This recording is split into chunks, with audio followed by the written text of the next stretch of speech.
Time to get back to Phoenix Wright as attorney, Trials and Tribulations Episode 2. The Stolen Turnabout. Second day. October 13th, 3:02 p.m. Wright and Cole offices. You know, I'm glad we found that urn and all, but poor Mr. Delight got arrested again. Well, supposedly Mr. Delight was in the CEO's office when the murder occurred. No way, Jose, I don't buy it. But the one who proved that Mr. Delight was there was Mr. Nick himself, at least from what I can understand. Somehow proving an alibi for my client has made it worse, because it went from larceny to murder. Looks like you did a good job this time, Nick. Well, let's get started looking into the KB security mirror. I think I'm gonna head back to the Crane Village for a little while, if that's alright. Sure, but why? I'm gonna bring the sacred urn back and have some people take a look at it. Oh, that's a good idea. I think I'll go with... No, Mr. Miner, you should stay here. I want you two to spend some special quality time together, full of love and happiness. Pearls is so caught up in her fantasy, she forgot there's a murder to solve. Sacred urn, you've been pearled. Now remember, no fighting, okay? Because being overly cheerful and a little girl is part about being a little girl. She's gone. Okay, Nick, time to get it going on the murder investigation. Time to talk about murder! I know I Flanders this shit up, but what the hell? So, what do we do now? Isn't it obvious we should get out there and investigate the murder? Well, first we need to find out exactly where KB security is located. Hey! Why don't we ask Miss Delight? She must know. Besides, I want to ask her about some stuff about motorcycles. Motorcycles? You're not thinking of getting one, are you? I'm not the same little Maya who's to be happy with her dinky little bike, Nicky boy. Speaking of asking around, I've got a few questions of my own for Mr. Delight. Okay, well, let's make sure to go to the detention center, too. The Sacred Urn. The Sacred Urn. You must be relieved we got the Sacred Urn back, huh? You bet! But there's something a little different about it. It's all cracked, it's got paint splotches on it, and pearls broken. Don't question mark me. It's pretty obvious, isn't it? I mean, take a look at this. It clearly says I am on the urn of the poster. But the urn that we got back says Amy like it always used to. Oh yeah, you're right. Plus, the vase has pink splotches on it now. I'm sure they weren't there before. Why are there pink splashes? Maya doesn't know, but 1 year ago when the urn was broken, the repairer accidentally turned Mystic Amy's name into I am. And that repairer was one of the mechanically unskilled little pearls. But still, I don't remember ever seeing pink splotches on it. Is it possible that urn is a fake? I'm sure Pearls will find out about it once she gets back to the Crane Village. Yeah, I suppose. Now that I think about it, Maya hasn't been back to Crane Village in a long time. So, I guess people still go to Crane Village to do their training, right? Yep, if you want to become a spirit medium, you need to undergo severe training. So why haven't you been training lately, Maya? Well, lately I've been thinking of heading to the Channeling Dojo to do just that. The Channeling Dojo, huh? Sounds pretty serious, whatever that is. If you're going to training, you have to be serious, otherwise real tragedies can happen. Yes. Is what happened last year still bothering you? That murder in the village is because the power of channeling it was misused. When a medium uses crane technique, she temporarily loses her own will. So when an especially strong spirit is summoned, the spirit medium can get taken over and even forced to commit terrible crimes. What's worse than those cases, the spirit medium has no memory of what happened. Bang. Yeah, that previous case. That murder, it wasn't your fault, Maya. You know that, don't you? I suppose no, but I guess I'm still a bit shaken up. That's all. Sounds like being the master of crane is going to have be a heavy responsibility. Okay. It's time to do what? This place. Lordly Tale of Main Exhibition Hall. The treasures of crane exhibited is all ruined now. Maya, I'm sorry. It's just so sad. This would be a big chance for everyone to learn about spirit channeling. Maybe I can cheer her up somehow. Well, now that we got the secret urn back, maybe they can reopen it? Really? Sure, maybe we can label it the Urn of Mass Desires. That would be probably attract a lot of attention. Whoa, whoa, whoa, that's brilliant, Nick! We could clean up and be filthy rich! Woohoo! Wow, that was surprisingly easy. Just make up a weird, stupid, half-white lie, and it'll all be better. What's down here? October 13th, Lordly Taylor Basement Warehouse. Oh! It's you, Mr. Wright! Miss Andrews, what is she still hanging around down here for? So how's it going? How about the spirit urn? The urn? Oh, that's been taken care of already. What do you mean? Oh, that. Taken care of? You mean it's been found? Yes. It was brought in during the trial today. Wow, really? You're really the greatest, Mr. Wright. Mr. Wright had nothing to do with it. It was Miss Master's wife that found it. Well, anyway, I'm so relieved. And I need to talk to you for a second. Just heard about it on the news. So that detective was actually the thief all along. It looks like that way right now. It's my fault. I'm the one who ended up hiring Damask to hire the guard treasures. Don't blame yourself. You're only doing your job. Hey, Nick. If she wants to apologize, you should let her. So, when was it that you hired Detective Atme again? About 20 days ago. And when was it that Master calling card arrived? That was 10 days ago. So he sent a calling card to the very place he was hired to guard. I guess that's it then. Detective Atme must have really wanted the sacred urn after all. I guess so. What? Why? Why would he want the urn? It's not worth a lot. The night of the crime. What? So Master Mask murdered someone as well? Well, that's how things look like right now. Yes, but I thought he was here stealing the urn at the time. Well, we're talking about a criminal mastermind, so anything is possible. Nick, let's get down to business already. On the night of the theft, did you notice anything suspicious about Detective Atme? No, I couldn't have. After all, he was hidden the entire time. I never even caught a glimpse of him. He claims that's the way he always operates. That's just what it says so he can have an alibi when he commits the theft himself. Yeah, he was caught up in the crime scene photo dressed up as Master Mask pretty well. Sacred urn. I'm so glad that you got your sacred urn back. Yes, but there's still something that bothers me. What's it? What is it? I'm not exactly sure, but somehow that urn that came back seems different. Really? You wouldn't know anything about that, would you, Miss Andrews? No, I don't know anything. Why would I? You do know something. 2 locks. Medium difficulty. Cyclox! You do know something. What do you think this means, Nick? It means the person that holds the secrets to the mystery of the sacred urn is our very own Miss Andrews. Shit! I don't know what to do. I'm stuck again. I sound really trashy when I get stuck. There's a camera, computers, detective, that's what he said. And he still let it take a picture of him. I guess he's not as smart as he pretends to be. The camera belonged to the Lordly Terror, so you can tamper with it. So then why would that mean Master Mask allow that to happen?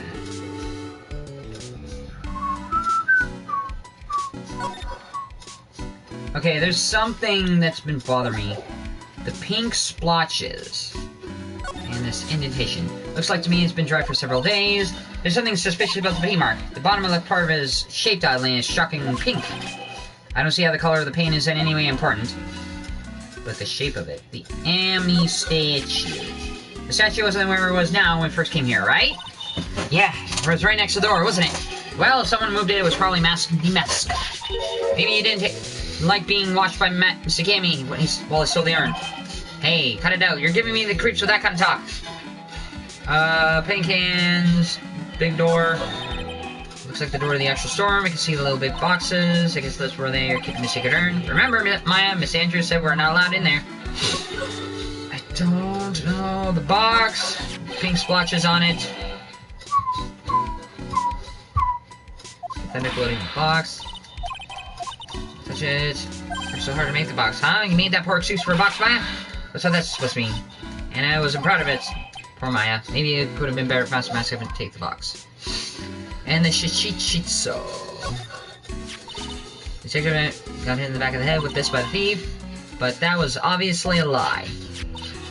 Because it turned out that Atme was a real thief, it's still hard to believe. Looks like Adrian feels really bad about it. I'm gonna take full responsibility and fix that sword myself. I know I don't look like it, but I have complete confidence that I can fix it up right now. I promise I'll fix it so you never knew it was bent in the first place. Please be gentle with it.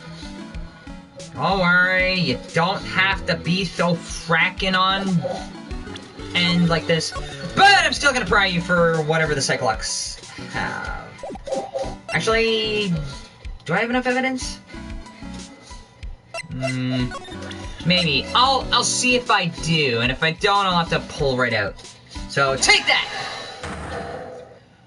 The secret to the urn. Why are you holding the secret to the urn? Saying you polished it. Miss Andrews, do you know anything about this sacred urn? Do I know anything? I'm in charge of the entire treasure exhibit. The urn was submitted before the court today. It's obvious not the same urn as before. Well, that's true. Maybe if it isn't the same, it could be a fake. A fake? You're the one who said it wasn't the same, so that's the most obvious explanation. Do you have any evidence that the urn was submitted? That the urn that was submitted at the trial was genuine?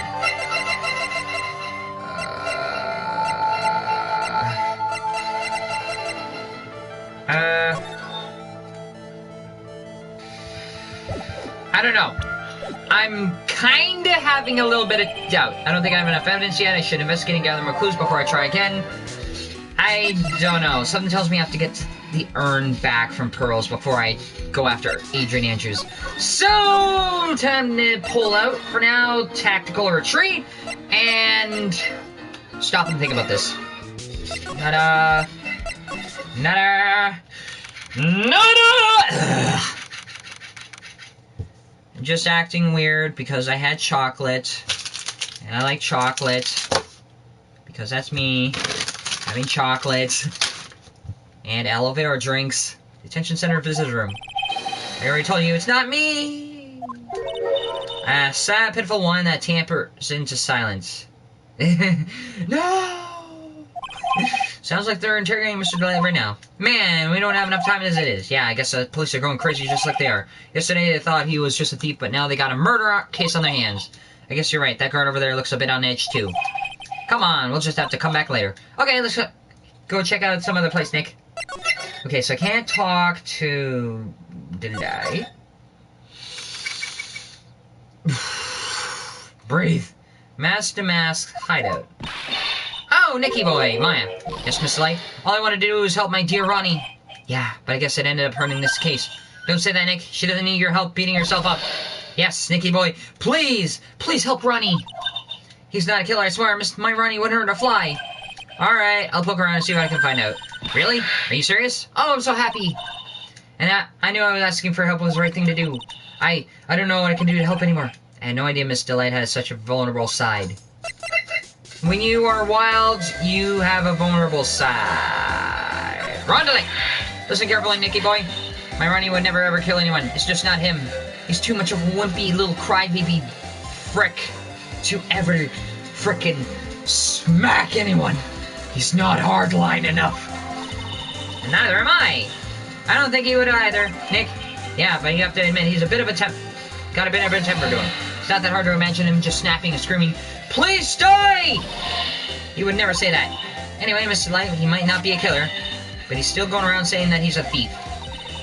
I already told you that's just a fantasy for him. Mr. Light, I hate to say it, but you're the one living in a fantasy world. What? How do you say that to me, Nicky boy? I know everything about my Ronnie, and we don't have any secrets between us. Ronnie isn't a thieving type. He's so honest that he wouldn't even sneak a nap. He's so honest that he wouldn't even steal a glance. A thief. Ha, the very idea. I guess I just don't get it. Huh? Get what? I just can't understand how they could be so different and yet be such a happy couple. Yeah, they sure are different. Come on now, Nicky boy, it's not that mysterious, is it? It's love at first sight for me anyways. What? For you? Detective Amy. I hate these kind of people more than anything. You mean ace detectives? No, I'm fine with ace detectives. Oh, so then you must mean thieves. No, they're alright too. I just hate thieves that pretend to be ace detectives. There's nothing I hate more than cowardly men. By the way, why didn't you go to Detective Batman's office anyways? Well, as the trial went on, I started to get more and more anxious. I went there to try to find out more about the real criminal. The real criminal? Yes, obviously the real Master Mask is not my Ronnie, right? Yeah. And Detective Batman knew more about the Master Mask than anyone else. They mentioned him on the Great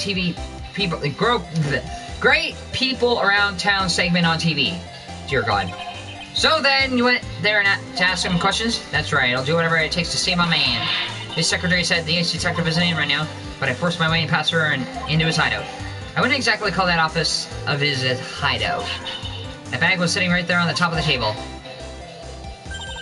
Oh yeah, we saw that in the bag there yesterday too. There's nothing lower than someone who would try to pin a crime on someone else, because they can't take it themselves. KV Security. Mr. Light, do you know about KB Security? Don't be silly, of course I do. That's where my brownie works. So she thinks he still works there. And yet, according to what we heard today...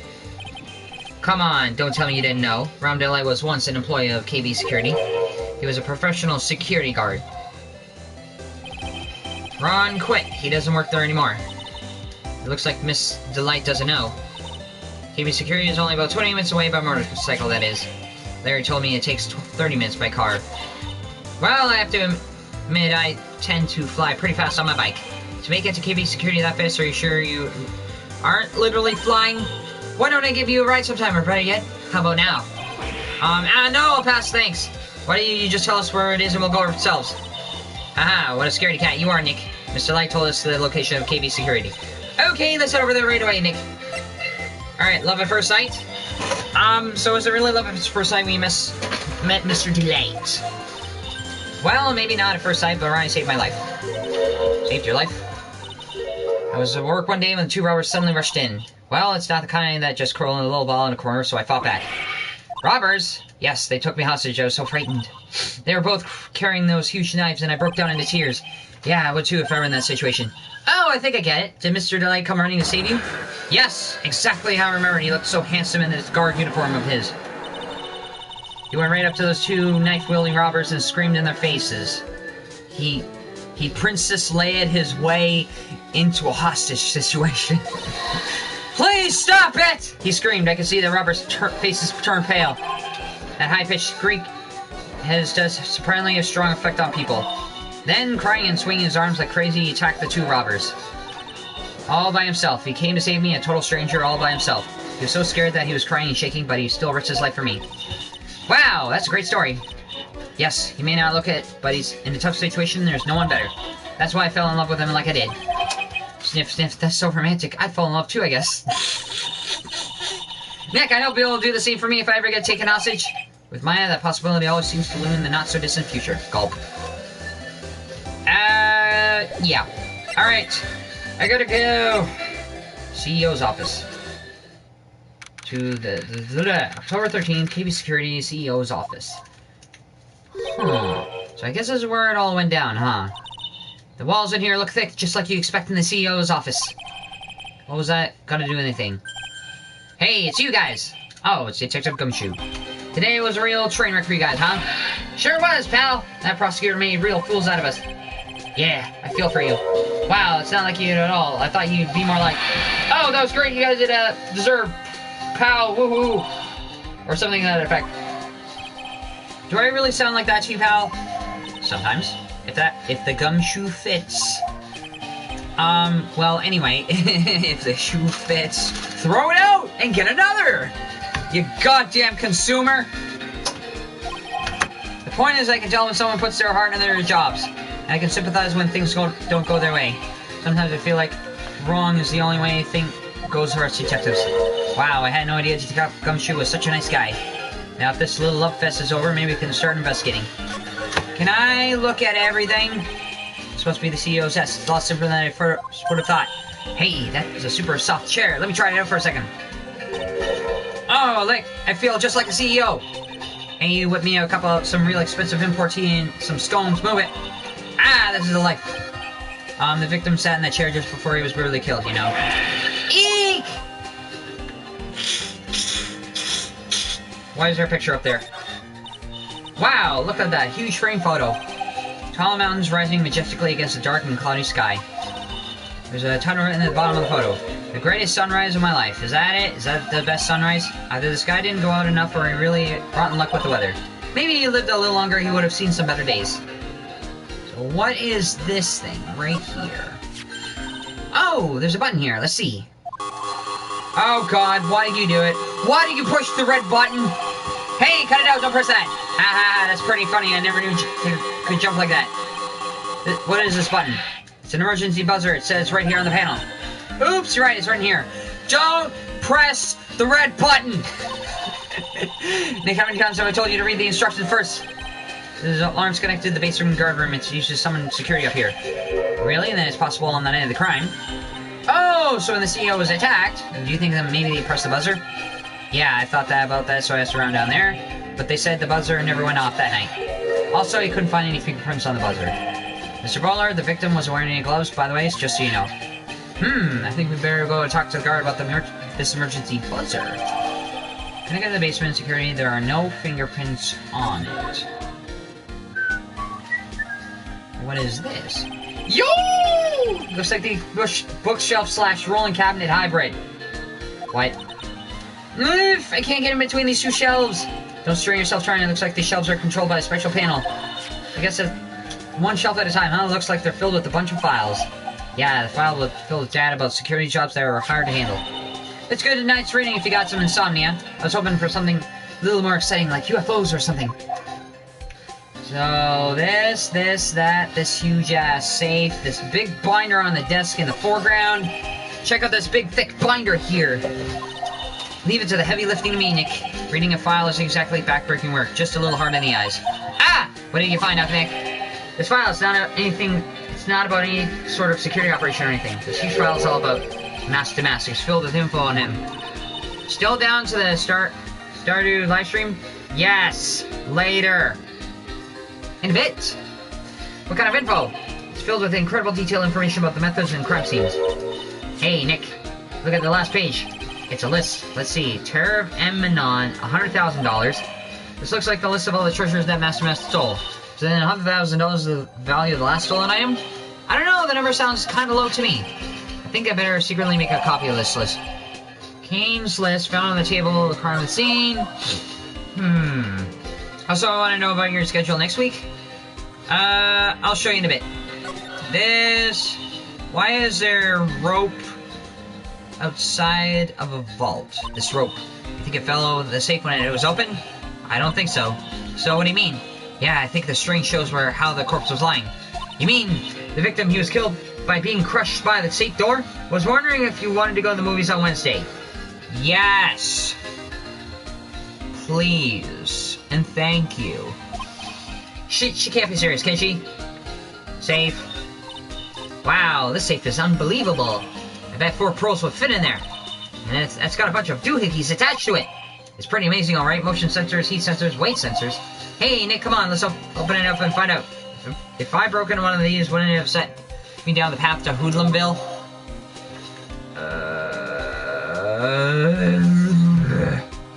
Alright, enough looking around, I need to talk to you. What happened? Detective Gumshoe, tell us what you know about the murder. Okay, but this thing is, I'm not really supposed to. Did you put that doll chick in jail yet? Yes. Yes, I did. Hey, come on now, what's it like? We put our hearts in our work. Things are really working against us. I feel like I smell Lysol everywhere. Ugh. Really need help. Okay. What? Just don't start crying on me, okay, pal? Okay, I won't cry on you, pal. The victim's name is Kane Bullard. He looks like a pie mixed within a cake. He was the CEO of the KB Security and pretty big fella in his own right. Yeah. His corpse was discovered at 9 this morning.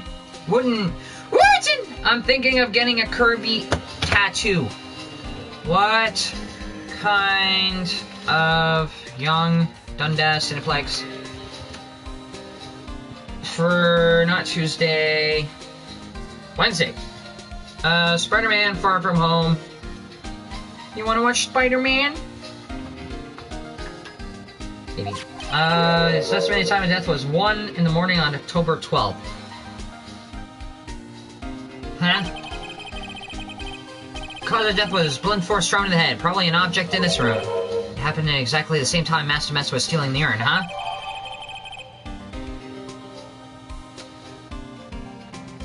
Cerebral hemorrhaging from blunt trauma to the head. I would like to watch Spider-Man. I would too. So why did you take almost an entire day to discover the body? There's a good explanation for that one. Bullard's body was stashed away inside that safe. Safe? Well, that is pretty big. Nobody had heard from him, and when they opened the safe this morning, out he came. So the body fell out. That white string must be the shape from when he fell out. I think we still need some more information about Mr. Bullard. Maybe you could try starting to get the man's name right? Detective at me. So, what happened to Master Mask? He's at the detention center screaming like a madman. Investigate me again, he keeps yelling. Are you down to play Stardew in a couple of hours? Yes. Ah, no, I didn't mean him. He's not the real thief anyway, right? Oh, you mean the detective at me? Oh, well, that was great. That guy got what he deserved. Oh. Now that that's the detective I know and love. Think about it. Amy was always around when a calling card showed up, but he always mysteriously disappeared when the heist took place. Will you hear if I message you? Yes. I was hiding at the crime scene. Heh. Yeah, right. That's the lamest thing I've ever heard. That's how you just know he was a thief. That would explain how he was able to retrieve the stolen item he keeps bragging about. Yeah, he just did it to make himself look like a great detective, that's all. But there's this one thing I can't figure out about his first heist. His first heist? Yeah, the Tear of Emanon. There was a witness on that one. A witness? Here, I say the newspaper clipping. Since the thief is already under arrest, you guys can keep it. Huh. The gem and the thief. Hey, this guy right here, I haven't seen him before. Haven't I seen him before? It's pretty small, so hard to see, but now that she mentions it. Newspaper clipping. Who exactly is that? Prosecutor Godot. Oh, that prosecutor. I really don't like that guy. We use our own evidence to do that to Mr. Delight. Yeah, I think he did that just because he knew it'd be hurt more. That's what my gut tells me anyways. So who's this Java-addicted masked maniac anyways? Prosecutor Godot? He's quite the enigma, huh? The thing is, pal, I never even heard of the guy before. He just showed up one day at the prosecutor's office, came out of nowhere. That's right, he said that this was his first case as a prosecutor.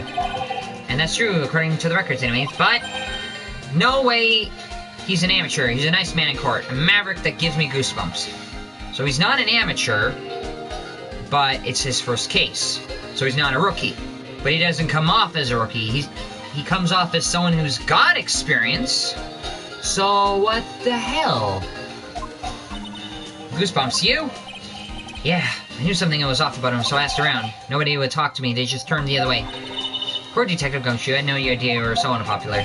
Ah, no, that's not what I meant. That Godot guy acts like he knows me and has a grudge against me. I get the feeling he's hiding some kind of dark secret. Why? Alright, I gotta start asking stuff. This. Nope. Nope. Did you see my message? Yes, I see your messages. How about Wednesday? Mind telling me where your schedule's? You home yet? Okay, this. Ooh, so about this, huh? What's that?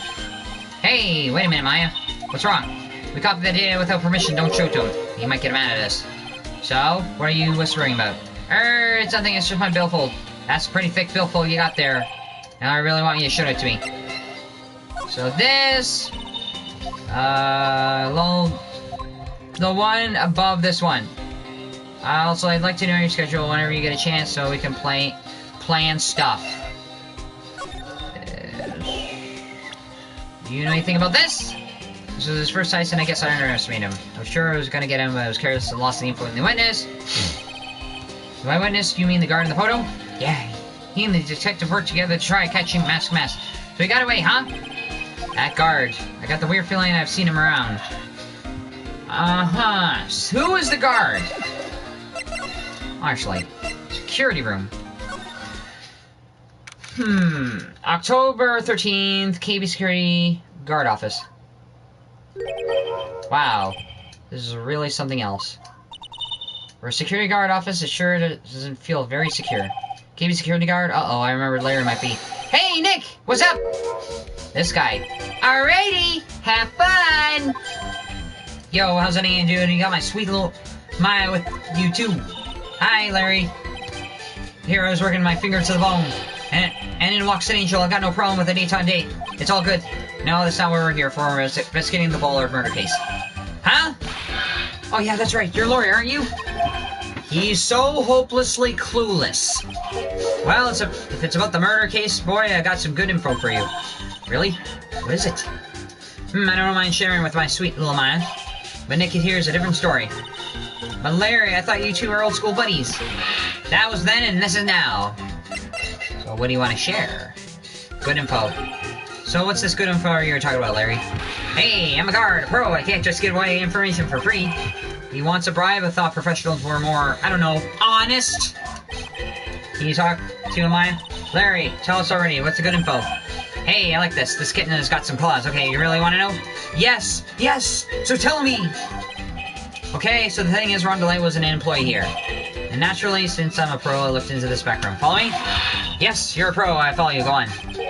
Well, 1 year ago, Rondelay was fired. I thought he quit. And there was no warning at all. It just happened all of a sudden. I know there's a small company, but I think it was pretty awful. I guess he must have done something bad to have gotten fired like that. Like maybe skipping out of work to go pick up hot chicks or something? No, that's just you. So, what is it like to be a part-time security guard? Let me tell you, it's tough. You know me, I get by alright, I guess. First, I have to keep my eyes on all the monitors all the time. Like FNAF! FNAF! Monitors? There are security cameras in each room around the building. It's really hard, sometimes I feel like my eyes are gonna fall out. Oh! And if I see something suspicious, I have to contact one of the teams. What teams? The security teams for this company. They're supposedly the best in the business. But I'm no amateur either. If something's small, I don't bother calling them. So in other words, you basically watch TV screens all day. Night of the Crime. So you're in this office when the murder took place, weren't you? Why do you say that? This is just a part-time job for me, and I can't operate the equipment, and I'm dumb! Even if it's part-time and you are dumb, you're still in charge of security here. Yeah, give me a break, don't pin the whole thing on me! That's not fair, Nick. Huh? I don't think you can expect someone like him to take any responsibility. Anyway, my point is you were here last night, right? Right. Oh. Oh. Oh no, I knew something smelled bad and it was butts after all. Well, it looks like I was saying, that was then and this is now, okay? Looks like I'm gonna have to break his Cyclops after all. He was hiding something. That's why I didn't answer the question properly. Alright, fine. I'll play this game.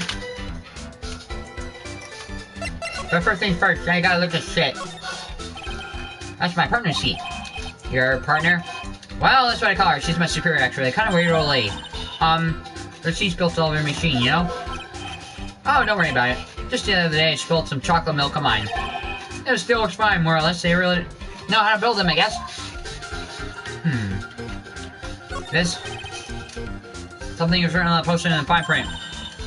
Guards 5 commandments. Wow, that sounds serious. Let's see what it says. Number 1, obey thy superior. 2, respect thy superior. 3, smile at thy superior. 4, salute thy superior. Number 5, get down and give head. Buy donuts for thy superior upon command. Signed, Bunny Old Bag, head supervisor. She's one tough old bird, let me tell you. Cross her and you come face to face with a real genuine ray gun. Yeah, sounds scary, alright?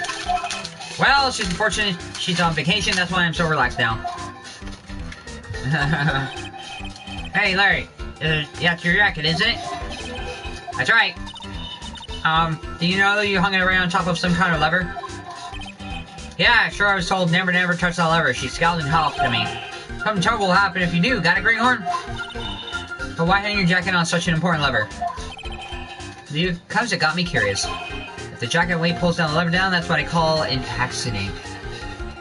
It's not an accident if you kind of put the jacket up there and you're responsible for it. Doesn't the suspense just kill you? You want to know what'll happen, huh? It's true. It's killing me too. What about you, Nick? Yeah, but for a different reason. What the hell is this? Am I on some sort of spaceship here? Wow, take a look at these things here. Hey, Larry, what are they? Did you say, man, it's just like I know what they're to do my job. I always thought they were some kind of decoration or something. Oh boy. How did this guy ever get a job here anyways? That is the biggest mystery we'll ever find out. Huh. Those screens there show you what's going on all over the building, everywhere! And that's my job to keep a steady eye on all of them. I wouldn't sound so smug if I were you. Can you watch the regular TV on these two? If anyone would sit here and watch TV instead of working, it's Larry. Hey, Maya, I'm a pro, okay? Besides, you can't get regular TV on it. And how do you know that, Larry? Because that was my first bit of investigation, if you know what I mean. You know, I know you're thinking it was a professional investigation, alright? You thought you could get TV on this, but you're like, wrong! Okay, so... That's my workstation. Pretty cool, huh? I keep a SETI on the monitors and use the mic for communicating. Looks like it all must be hard to operate. No biggie, I think there's an instruction manual somewhere in this room. Somewhere? Instruction manual? What are you gonna do in an emergency? Well, I guess I start by calmly looking for the instruction manual. During that time, a partner will calmly look for her reading glasses.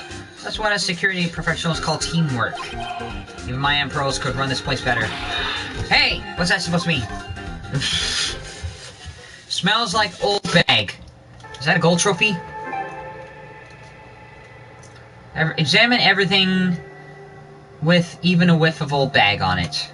Huh? Learn of all of Armstrong's fancy foreign words. First present, reply with a lot of hair when talking to Lotta. I missed a couple trophies. Oh well. I'll go back and get it. Okay, I need to... Okay, should I go for the Cyclops? I want to... I gotta do it. I'm gonna do it, so do it! Two of them. The night of the crime. Where were you? On the night of the crime, were you working hard like you were supposed to? What? Huh? Of course I was. Why would I haven't been? But you didn't sneak out of work just yesterday to see Miss Delight? Ah! But that was, and it's that, and this is this. Is there any chance you would have snuck out of work last night too? Never! I didn't sneak out, I'll tell you that. I'll even bet you $1. $1? Wow, now that's confidence. What's with the drenched in the rain puppy look down on your face? You have evidence that I left my position and you're just pulling my chain? The evidence that Larry was not manning a station when the murder happened is... this.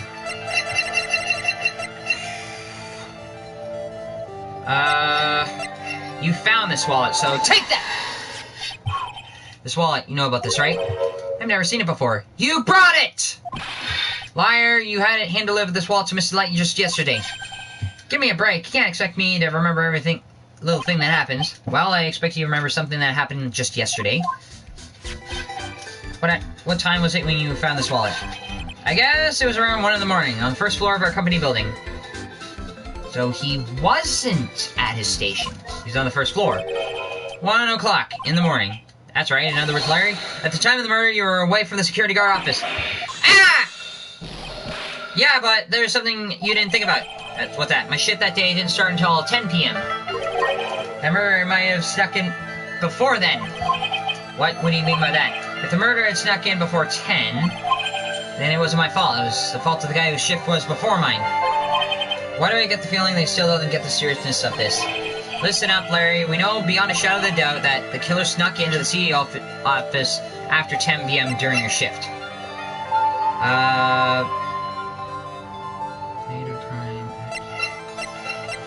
Okay, so there's gotta be something. Snuck into the CEO office after 10, which is this! The card! Larry, when you use this key card, does it leave a record? Yeah, it does, but I can't show you the record to just anyone, you know. A key card was already made public in the trial today. What? I didn't know that. Any kind of request for info like this was supposed to go through me. Boy, does this sound a bit arrogant confirmed part-time. Anyway, according to the data to the CEO's office that was open with this card, furthermore, it was the most definitely used at 1 a.m. the night of the murder. No way! Yes, someone used this to get in the CEO's office. That happened at 1 a.m. on the night of the crime, right in the middle of your shift. Oh! Larry, you can't duck your responsibility this time. Yay! No. Got it. Quickly.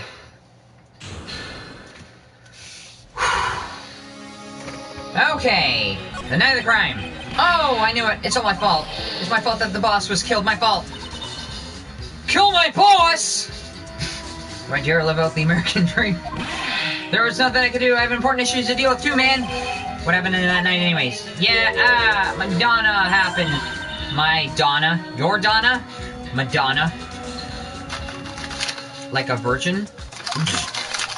I got a bad feeling about this. Yeah, my Donna called and said I have to talk to you right away. I went to see her and I was standing right there next to her. Who was? Her new boyfriend is like a horrible joke. Before I knew it was going in, the guy stalked me right in the kisser. Normally I'm the one that does the pushing. Isn't that right, Maya? Yeah. So is that why you left the security guard office? Wow, I'm sorry. It's all my fault. I gotta never make up for it, Nick. What can I do? What? What?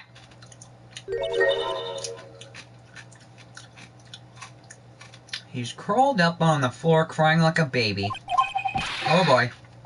Nick, is there anything I can do? Anything, just name it. I'll do whatever I have to do to make up for it, I swear. Larry. Nick, as long as he's offering, why didn't you show him evidence we've got? That's right, maybe we'll get at least one bit of useful information from him. Nick! So he's a bit open. To what? What can I show him? Do you know anything about this? So what about this? Huh? You shouldn't have. A love letter for me? No, sorry, there's a blackmail letter. What? How do you know about that, Maya? Huh? How much is Alexis demanding this time? Who is Alexis? We didn't even show him this letter yesterday, I'm pretty sure we did. Okay, so... who the hell is Alexis? Wallet, you know about this? That's the wallet I found. You found them when you stuck out of work to get socked and kisser, right? I didn't sneak out of work to get socked and kisser. If only I had been more responsible at work, I might have spotted the murder on the monitor like I was supposed to. Larry, you really do feel bad, don't you? Yeah, well, maybe it's all for the best. I think it's brought Destiny and I closer together. Just like they say, every cloud has a silver lining. You gotta see the old water like the glass half full. Am I right? I don't know. I'm not sure. Now he's starting to sound like the Larry I know. Don't forget, Nick, half full. You know about this? Was the car that was used by the culprit that night? Well, I'm going up the serial number, then yeah. This card was used on the CEO's office door at 1 in the morning. Your client had this card, right? Then it's a no-brainer. He's a killer, man. Publicity photos. You know about this? He's making plans, writing cards, call one and dash to the burger joint. Burgers, I love burgers too. Really? Well, how about it? Want to go on a burger date tonight? At least pay for the food because I'm not defending you again. Have you seen this? Okay, this. The buzzer in the CEO's office is directly connected to this room, right? That's right. Just like my heart is connected to yours, Maya. So Larry's in love with Maya. Huh? Go ahead, Maya. Press the buzzer in your heart. I promise to come running to rescue like a professional guard I am. Wow, that was pretty good. Hey, thanks, I'll try. Do you think you could tell us about this buzzer now? Yes, please tell us. Okay, I guess so. Prepare to be back. So you are gonna talk. The emergency buzzer. I accidentally pressed the buzzer earlier. Yeah, I heard about it, so that was you, huh? You're a security guard, aren't you? Why didn't you come to the CEO's office? Well, this is the third floor of the basement.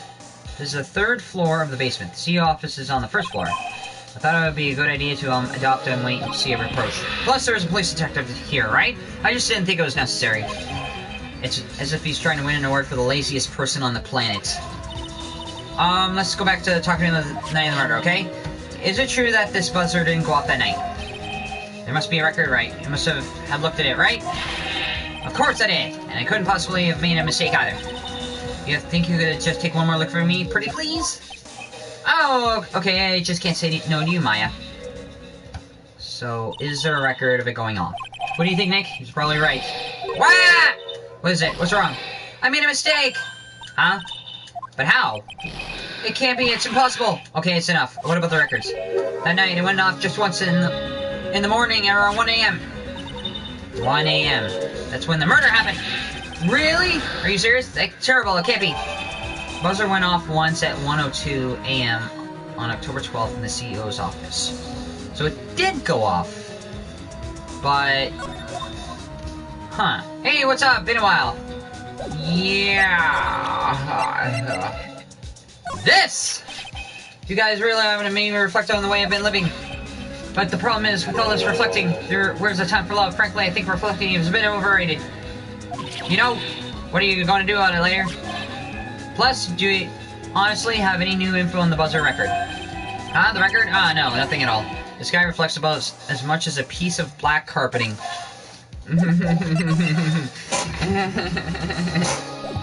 Okay, so... here's the thing. The buzzer went off at 1:02 a.m. But just cutting in the basement. There are no fingerprints on it. It did go off, but there were no fingerprints.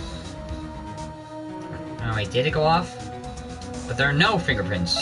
So nobody has pressed it, but someone is saying it did go off. The 102. Huh. Okay. I gotta think about this for a second. I need to talk about this for a second. Is it gonna come true about this right here?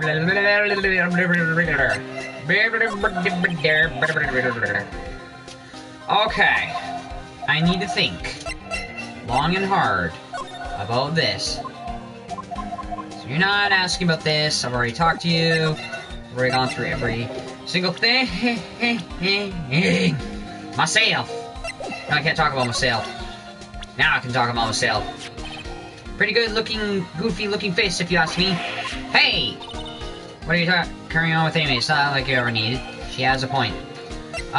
This... Oh, that's right. You know her? You knew my sis? Sure. Everybody in the police force knew about her. We lost a great friend that day. I just got something in my eye. I'm not crying. You! You're such a familiar face to me, you know? And now that I think about it, you're the real victim in this case, right?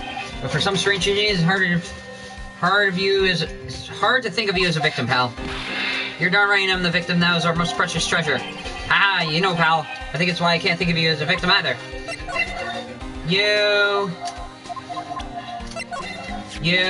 I kind of feel sorry. He's kind of a sad young guy. Seems to have a habit of getting arrested prematurely. Well, it's just my personal opinion, but I think the police should have investigated the whole thing more carefully. Were you the one that arrested him with the giant goofy smile on your face? Come on, we don't have to time to start that. Just leave me alone. You! I know, look, the truth is, I'm like a more detective like than I used to be. Really? Like what part? Like the color of my coat. Ah, you're right. Yeah, but what about what's inside the coat? Ugh. I was sure there was something suspicious about this guy. And I was right. That Master Mask was really a detective in disguise. You really thought about it, that? Ugh. Huh? Of course, it's a stone cold truth. Sooner or later, the guy that always shows his true colors. Yeah, I think we saw a little too much of his colors today. Yeah, I gotta agree with you on that one.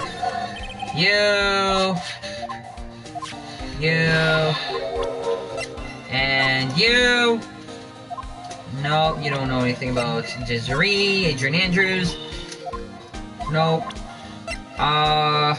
Larry, Gary, Jerry, Rary. Godot! The guy is a real puzzler if you ask me, then maybe I should be asking you. Do you know something about him? Why would I know something? Well, it sure sounds like you two knew each other from the way you acted today. It's Mr. Godot that acts like he knows Nick, not the other way around. Exactly. Think I'd remember someone like him. I'd still say the whole thing's a bit of suspect.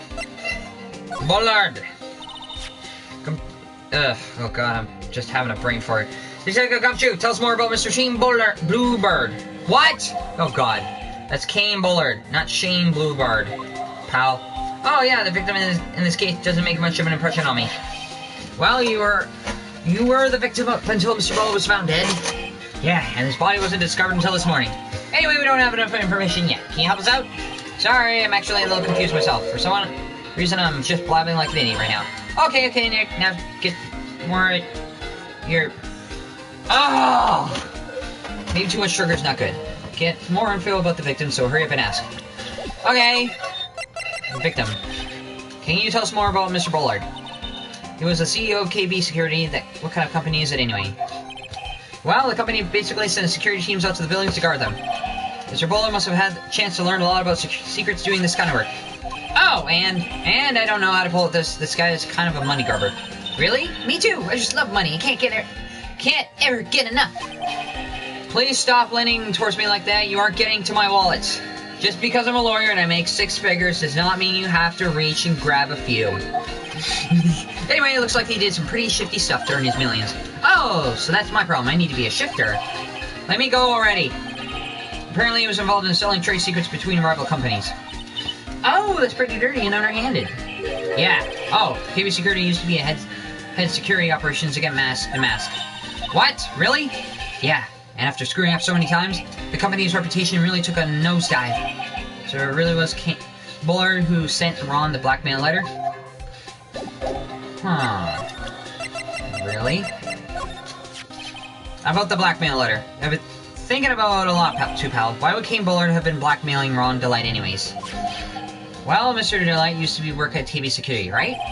But what was it made him quit? Nick, that's it. That's a reason for him. He's being blackmailed. Well, I'm in the middle of investigating that right now. Oh, alright. So Kane was the one that sent Ron the letter. Huh. But how... Kane was killed as a result of some sort of blunt force trauma. Did Ron really do that? I don't know. But I'll find out! Did I talk to you about anything? I talked to you about everything. Detention Center! Are you back? October 13th, Detention Center, visitor room. Ah! Mr. Wright! Mr. Delight, did they finish your interrogation? Yes, but please don't. Mr. Delight, you lied to us before, didn't you? Well, you see, on the same night, the secret room was stolen from Lordly Taylor department store. A blackmail letter you got from someone you just KV Security to hand over some money. And then that's where CEO King Bullard was murdered. But there's only one Ron Delay, am I right? So the question is, where were you that night? This time I want to hear the whole truth. Your life depends on it. Oh, okay. I want you to talk about everything. Do not leave a detail unturned. Please and thank you. Mr. Light, you still insist that you're Master Mask. Isn't that what you've been saying since yesterday? That was a quick response. Tell me about it. To be honest, it's starting to get irritating. But listen, Mr. Knight, at the trial today, we learned the true identity of the thief, didn't we? Hee. Because he had a mental breakdown and fell hard. Take a good look, everyone. Unable to find a rival worthy of my Jesus, I was forced to create one by myself. Here I am, the tragic clown. Ugh. I guess it's true. I wasn't the one who stole that urn. Of course not. After all, you were a KB security at the time. So then the person dressed up as Master Mask in this photo, it's gotta be Detective Atme. The night of the crime. So the night, why didn't you go to Lordly Taylor? You didn't go to Lordly Taylor, you went to KB Security, right? Yes, I went to KB Security at the time the blackmail note said I should. Alright, what happened next? Well, I used to work there, so I knew where the CEO's office was. I knocked, and there was no one answered. So then I used my keycard to unlock the door. That's probably when he dropped his wallet. And when I went in the CEO's office, someone was in there. Someone? What the hell? Then suddenly they bashed me over the head. BAM! Was it Kane Bullard that hit you? I don't know. The person ran away while I was still stunned. Then when it came to my senses, the sight I saw left me speechless. The dead body of the CEO was right there in front of me. I thought I'd die myself. Anyways, I thought I should do something with the body. So that's why you put it in the safe? Yes, that's right. So you stuffed the body in the safe. I used to be a chief at one of the security teams, so I knew how to open it. Okay, and what did you do after that? Well, I got out of there, for starters. I was the one who set up the security cameras in the building. So you knew how to avoid being spotted by them. Nick, all of a sudden Mr. Delight kind of sounds like the murderer to me. Please don't say that. Why you were fired? Mr. Delight, is this true that 1 year ago, you were forced to quit the KB security? Ah! How did you... I'm begging you! Please don't tell me, Jesse, please! Don't worry, we haven't told anyone yet. Phew, thank goodness, I am. But I'm supposed to tell her sometime she'll find out eventually. Why have you been hiding it from her anyway? Jesse would despise me if she ever found out that I was living a life of crime. A criminal, a thief, she'd never forgive me. My marriage would be over. Knowing that, why did you become a thief in the first place? Because Dusty spends money like it's water. Or like it's candy. There's no job in the world that would bring in enough money. Except being a thief, at least that's what I thought anyway. So she became Master Mask for Desiree, huh? Okay, I might have to ask you about Desiree. This is Desi. She really has a thing against criminals. Do you have any idea why that is, Mr. Delight? Well, if you want to know, you'll have to ask her. But the thing is, after I left my job at KB Security, I need to earn money to keep Dusty satisfied, lots of money. but I just couldn't seem to find a good job. That's why I wound up becoming the thing that Desi hates most, a thief. I'm gonna need to ask you about everything. So was this blackmail letter written by KB Security CEO King Bullard? I think so, probably. You can only get into the CEO office if you have a key card. And the blackmail letter said to me to KB Security. Guess no one other than Mr. Bullard could have written the letter then. I was at KB Security around 1 o'clock that night. I took my wallet to open the door with the key card. This is when you dropped it? I'm sorry, I should have told you about the truth earlier. So this key card, use it. What are you still doing with the key card anyway? Didn't you return to the... when you left your job at KB Security? Of course I returned it, don't be silly. But it got sent back to me along with the blackmail letter. With the blackmail letter? Yes, it said, use this to enter the CEO's office. Publicity photo. Oh, I didn't know Mask had become so famous. Yeah, I actually bought this publicity photo. Really? I thought I'd be happy to sign it if you like. I'll even add behind bars. Yes, please, please! Looks like Ron has totally forgotten about what happened at the trial today.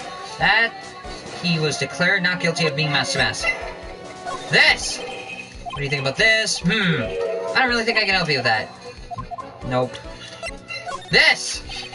That's the emergency buzzer from the CEO's office. Don't press it. It makes a terrible racket. Hee. Sorry, I just love making a lot of noise. Does this buzzer have anything to do with your case? Well, at this point, I don't know really yet. After all, there was no prints on it or anything else for that matter. This list we found in the office of the CEO, Mr. Bullard. Hey, there's a list of all the things Master Mask stole. And that's the value of each item listed next to each of them. $100,000, $150,000. Are you sure that's the value of the stolen items? The number seems a little low to me. Even the black market, the price should be at least 3 times higher than that. I guess he knows the stuff because he used to be a security guard. This? No. I think he's got water in the air. This? Hey! This is an article about my debut heist. Hey, boy, that was a tough one. Before I knew it, they were hot on my trail. But Master Mask, you must have gotten away, right? It says in the article that he disappeared. That's right. I suddenly got a burst of inspiration. I hid my Master Mask costume in a nearby plastic bucket. Then I quickly changed my security guard uniform. Pretty clever, huh? Wow, awesome. Hey, hold the phone. The guard in the photo, is that you, Mr. Delight? Hee, that's right. Nice trick if I say so. If I do say so myself. Nice and easy to figure out. Even pros could see through that in a heartbeat. Guard in photo is Rhonda Light. But you might expect Detective Atme found the disguise. He truly deserves the title of Ace Detective. Detective Atme found the Master Mask disguise him. That's interesting. Yes, and I heard that he brought it home with him. So that's it. That's when Atme got his hands on this. Thanks to that, I got the chance to remake my costume. That's been really time-consuming, huh? Yes, it took quite a while to complete. Anyways, a few days after that, I received the first of the blackmail letters. First? Blackmail letters? You got them starting when? Tell me more now. Hey, calm down. Don't get so worked up. Do you know anything about this? The buzzer went off just once around the time that Bullard was killed. Oh! That's scary. Do you know anything about that, Mr. Delight? Sorry, I'm afraid I don't. Why am I not surprised by how clueless he is anymore? The blackmail letter. The blackmail letter. Is this the first one you got? No, of course not. But this is the first one that called me out to a specific location. So, do you start receiving blackmail letters after this incident? Yes, just a few days after the Tier of Memnon heist. The first letter, it said, I know you did it. So someone found out you're a true identity just like that? Ah, it's not easy being a master thief, you know. I've got proof that it was you, so give up. It went on to say. So in the end, I had to give up the treasure I went through all the trouble to steal. Is that right? Hey, hang on a second. What do you mean you had to give it up? Oh, don't worry. I put in the jewel in the safe deposit box. The letter specified. Someone sent me $10,000. No one said anything about me being worried, you know. After that, I started getting the plans in the mail. Plans? Heist plans. What are these plans you're talking about? They were instructions on how to steal a crown or painting or some other rare treasure. They showed a security blind spot, escape routes, and even suggested training methods. So you mean the one who planned the heist wasn't you? No, it wasn't. No, I only planned the very first one. After that, I received plans from a very kind person. Incredibly detailed plans. Sounds like Mr. Delay is thankful to the person who was blackmailing him. What the frackin' shit? So Ron DeLay was mass massacre for all? But someone else is behind the theft. Someone who planned them all in detail. So he was. All I had to do was deposit the treasure I stole into the safety deposit box, then I just waited for the cash to come in the mail. You try not to look so gleeful about it. So you went after the sacred urn because of these plans too? Well, the truth is, I've never seen that urn. All I did was follow the instructions and seal what I was told to seal. Mr. DeLay, is everything you told me the truth? Yes. But please don't tell Jesse, okay? Ron's testimony for arrests he was stealing as directed by blackmail as well. Ron, before we go, there's one more thing I want to ask you. Yes, but please don't hurt me. Mr. Kane Bullard, do you swear that it wasn't you who killed him? Yes, of course, I could never, I'm not lying. All I did was hide his body in the safe. But then I was afraid they'd discover what I did, so I turned myself in already, yesterday. Why? Well, if the judge had ruled that I was guilty of robbery, then I'd have an alibi, right? I guess so. You're really clever, Mr. Delight. I guess I have no choice but to take Mr. Delight at his word. Mystic Maya! Hey! Pearly! I'm back! Hey, Pearl, so what have you been up this whole time? The sacred urn, Mr. Nick. I took it back to Crane Village to have it examined. And what did you find out? Well, there's no need to worry. They said it's a real urn. Good. Well, phew! That's really, I was really worried. But there's one small problem. These cute little pink splotches. They said it's pain and they were put on the urn recently. Why are we talking about the pink splotches again? What's the big deal? I think it's actually important. It might be a huge oversight. It was left there because someone did something which caused pink splotches to be there. What's the big deal? We gotta find out how they got there. That's the big deal. I agree. Maybe the estrogen is getting to my mind and it's causing me to agree with women. And something about masculinity is like, who gives a shit? Yes, Mr. Nick, we gotta find out how they got there. Okay. We'll go find out how they got there. Please don't forget about me. We won't forget about you. But it's a genuine article. Okay, something tells me I can go back and figure out how the pink splotches got on there. I made some progress. Getting something done. We're actually doing something. We gotta go back to the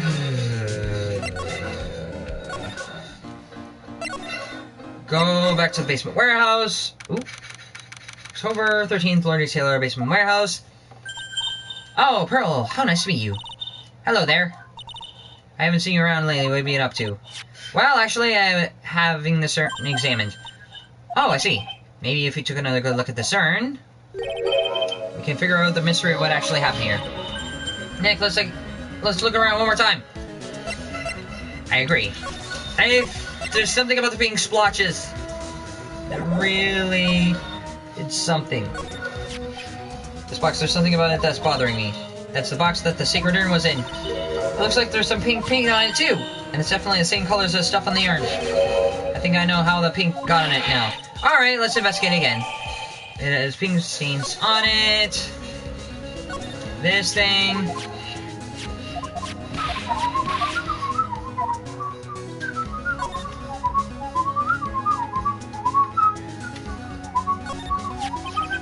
Looks like to me it's been dry for several days. There's something suspicious about it. Mark. Bottom of it is shot.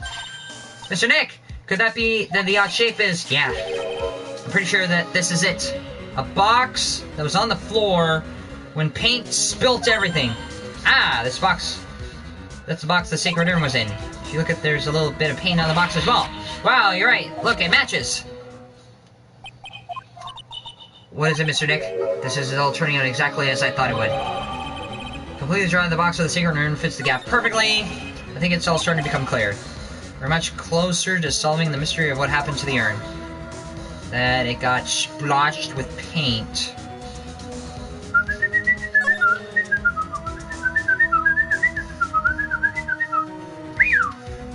Wait, didn't I see... Oop! Nope. Nope. Nope! Okay, this, that, done it. Alright, time to save it several times because I know I'm gonna have to talk to you about this. So, take that! Now I should have the information. The sacred urn. Miss Andrews, you know anything of the sacred urn? anything the urn was submitted before court today, it's obviously not the same urn as before. Well, that's not true. Maybe it could be a fake. A fake? You're the one who said it wasn't at the time, so that's most obvious explanation. Do you have any evidence that the urn that was submitted at the trial was genuine? Yes I do, so take that! Sorry to break it to you, but this urn is a genuine article, even though it is broken. Pearls went back to the village and had it examined. Is that right? That's nice, but I don't see how. But we should discover that the urn had been broken again. Did you say again? So you broke it. Because the original urn was turned into I am, but this urn has Amy, so someone fixed it. Yes, it was broken once a year ago, and now it looks like the same thing has happened again. And quite recently, too. Recently? You're saying that this urn was broken recently? Yes, that's exactly what I'm saying. Why do you think it has been broken recently? How do you know?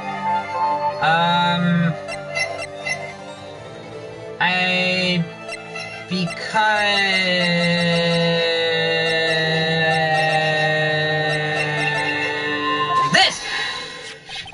The poster was made recently, right?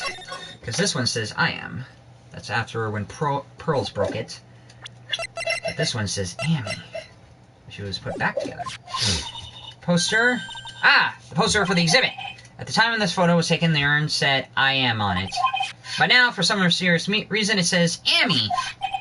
When the urn was fixed, the letters were transposed. Ah! Aha! I am? What does that even mean? I don't even know anything about that. I wasn't even there when the poster for this was taken. That was a mistake. Now tell the truth. Ah! Wait! Even if the urn was broken, I had nothing to do with it. Huh? Yes, that's it. It must have been the one of the people at the photo shoot. They probably dropped it. I'm sure that's what happened. Looks like she's not going to give up that last cycle up easily. Do you have any proof that the urn was broken here at Lordly Taylor? Oh...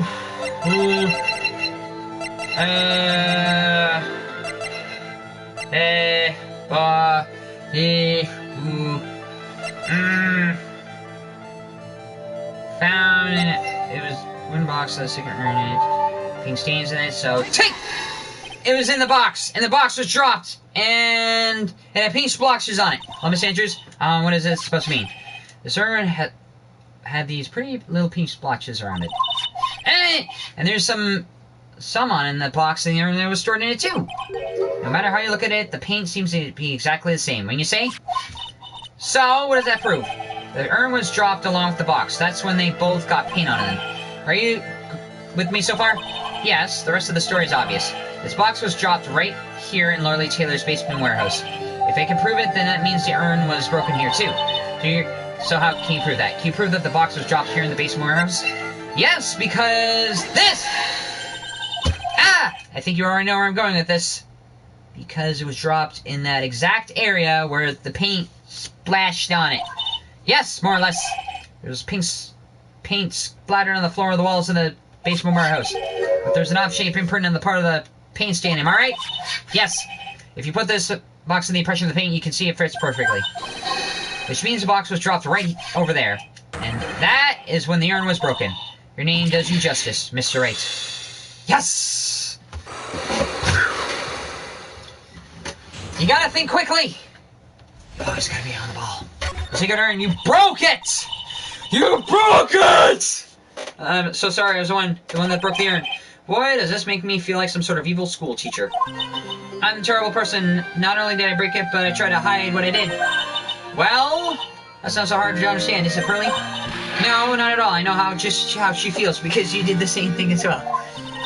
It happened about 2 weeks ago, just after the poster photo was taken on the same day the urn arrived here. I thought I'd put it away down here for safekeeping. I was carrying it in the box.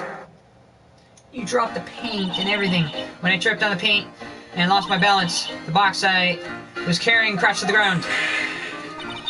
I heard the terrible noise and I thought my heart was going to stop. Fearing the worst, I opened the lid of the box and that's what happened. The broken piece of the urn fell out of the box and landed right in the paint. I was in shock. I let out a huge scream. I can totally see how that could have happened. Yeah, as clumsy as she is, I'm sure Maya understands. Well, I knew it was the most important treasure in all of Curing Village, so I tried as hard as I could to fix it. Fortunately, the charge was pretty big, and that's when the IN got changed to Amy. I didn't know how it was originally written, but any sane person fixing it would have assumed that it said Amy. Any sane person, really? Oh, Pearls. She said that she wasn't very good at spelling. Anyway, I put the urn into the storeroom and no one had seen it since then. Broken and repaired by Adrian Andrews 2 weeks ago, then replaced in its box, kept out of sight. So there's still something I don't get. When we first came here, I didn't see any pink stains. Well, that's because it was so ugly and embarrassing. I used the golden statue to cover it. So the statue covered the paint. The Amy face statue. Aha! That's why it was moved. To cover up the paint stain! Anyway, the first time we came down here, it was on the night that the sacred urn was stolen. But Mr. Nick, there were no paint marks on the walls or floors of the warehouse when we were here. Well, there's a good reason for that. On the day of the crime around noon, that golden statue just happened to arrive from the mountain train hall. And I realized the statue would have been perfect size for covering our paint stains. So it was a cover-up job. That's why I put it there where you first saw it. I see. Now it makes perfect sense. But there's still one thing I find strange. What is it? The day that the urn was stolen, we came here again. In that time, the statue had been moved and the paint was clearly visible. She's right about that. So... who moved the statue? Miss Andrews? How? I didn't know anything about that. I placed it over there to cover the paint, so why would I move it again? Well then, who was it? Who would have done it and why? Huh. Who moved... On the day before the theft, the statue was definitely close to the door. But it was moved. On the next day, it was moved. But why? Why was it moved? Carried, moved again that night. But why? It looks like there's some connection between the sacred urn and the murder case. But why? Why do you think so, Nick? Because that night, the real thief, Ron DeLay, was at KV Security. Then why did another mask show up here? A lot of different things are pointing to one undeniable fact. One undeniable fact? The murder trial is starting tomorrow, but... it looks like that thief is going to be making another appearance.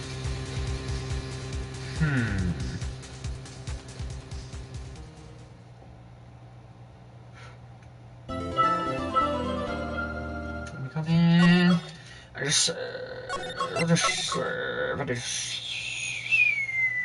Okay, Stolen Turnabout Trial. Part 2.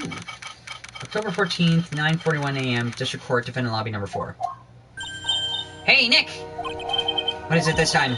You won't believe how many people are here for the trial. Well, it is a murder case. What are you talking about? They're here for the trial next door. Next door? What? You don't know that they're having Detective Amy's trial today? Detective Amy?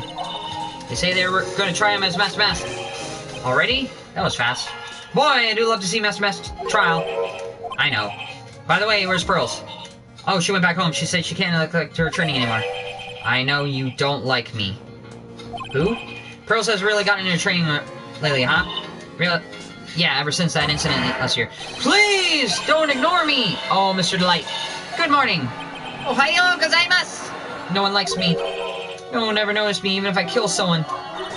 Come on, don't be silly. Wait a second. You don't mean... you're the murderer? No, no. I'm just a poor thief. No, wait, that's not right. A thief can't really be poor. Now, let's see. According to Mr. Delight, from his second crime on, he was following a bunch of set plans. Plans that someone had been sending him to help him commit the heist. Do you really think there's a connection between the thief and the murderer, Nick? It's possible, but today's trial is a race against the clock. Huh? How come? Let's just take our time like always. I'm afraid that's not an option. Because there's another trial next to this one. October 14th, 10 a.m., District Court room number 6. So it's with Godot again. Court is now in session for the trial of Mr. Ron DeLight. The defense is ready, Your Honor. You're ready? Preparation is the last refuge of the weak. What? At least I am. I went out and collect evidence. What did you do? Okay, let's settle down. Let's begin our... settle down. Everyone, let's begin with your opening statement, Mr. Cadu. He's got the judge in the palm of his hand yet again. Rondelight is simply too young to be sent to war, that's all. I'm afraid I have no idea what it means, Mr. Cadu. Ha! Then you need to get out more, Your Honor. Life is war, but that is exactly why I must be precise in your wording. That's all my statement means. You understand now, right? No! No, I don't! Yes? Well, then let me briefly summarize the details of this case. Wow, the judge is taking charge like he knows what's going on for a change. The victim is Kane Buller, CEO of KB Security. His body was found in the safe at approximately 9 a.m. in the morning of the 13th. However, the time of death was estimated at 1 a.m. the previous day. And that's when our lost little kitten wrapped the ball. That awful kitten is caught to defend it. Well then, very good. Please call your first witness. And stop drinking coffee. I never drink more than 17 cups of coffee during any given trial. You must be going for the Phil J. Fry frickin' speed run of coffee. But the first one is always the best. Mr. Godot, your witness? Okay, let's hear the defendant. Mr. Rondelight has to say for himself. The defendant? Well, Mr. Wright, does the defense have any objections? Maybe a bit of a disadvantage having the defendant testify, but... I remember when Mia was defending me, she allowed me to testify so I could do the cross-examination. She put a lot of trust in me back then. We have no objections, Your Honor. The defense will allow Mr. Delight to testify. Ha! You've got guts, Trite. Alright then, Mr. Rondelight, please take the stand.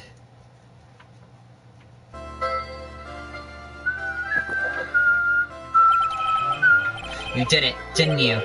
Yes. What? No! That's not true.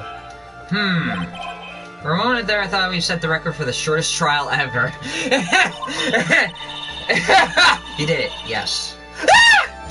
Well, Mr. Delight already looks plenty guilty with that face he's making. And for once he opens his big mouth, he'll probably put the last nail in his own coffin. Ha! Very well. Now then, can you tell me something? If you didn't kill Bullard, why did you go to the KB Security? Well, that's kind of hard to say. Boy, I wish I could go. Now then, let's hear some testimony about what happened. My visit to KB Security... That evening, around 1 a.m., I went to see Mr. Bullard in his office at KB Security. Blackmail letter I got, it ordered me to go there. I've been working for KB Security until a year ago, so I knew where his office was. Short is testimony. AM, the exact time the murder took place.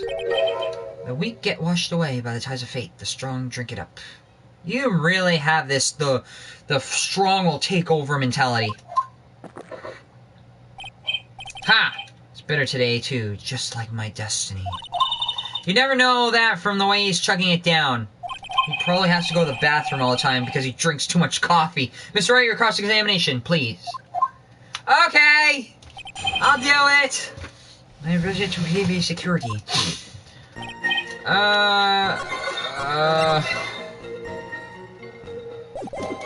That evening around 1 a.m.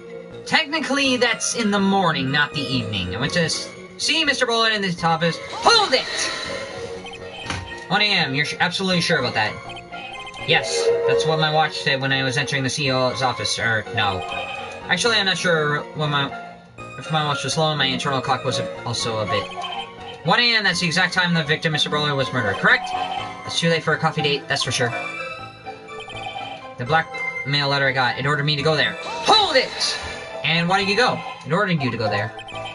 It was the first time I got a blackmail letter that ordered me to go somewhere. Does that mean you've gotten other blackmail letters then? Oh, of course. Haha, why don't you save those for later, Mr. Light? Please don't say anymore. Now, what should I do? Press harder. So what did the blackmail letter in question say? It said to bring $50,000. Money, a perfect motive for committing murder. Oh, but wait. What? I never intended to pay that money anyway. Oh, is that right?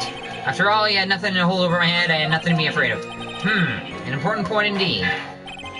Witness, let's have that added to your testimony. Yes, sir.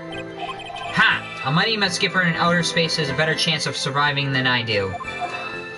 The blackmail threat didn't scare me. It wasn't going to cause me trouble or anything.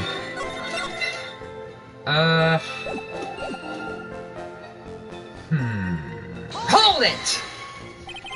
Just what were you being blackmailed about anyways? The blackmailer said if you don't want your identity revealed, correct? I'm sure I was referring to the whole mass math thing. But I wasn't worried. Mr. Buller didn't have anything on me. He didn't? Anyway, I didn't care about what anyone says about me. Just as long as Jesse believes in me.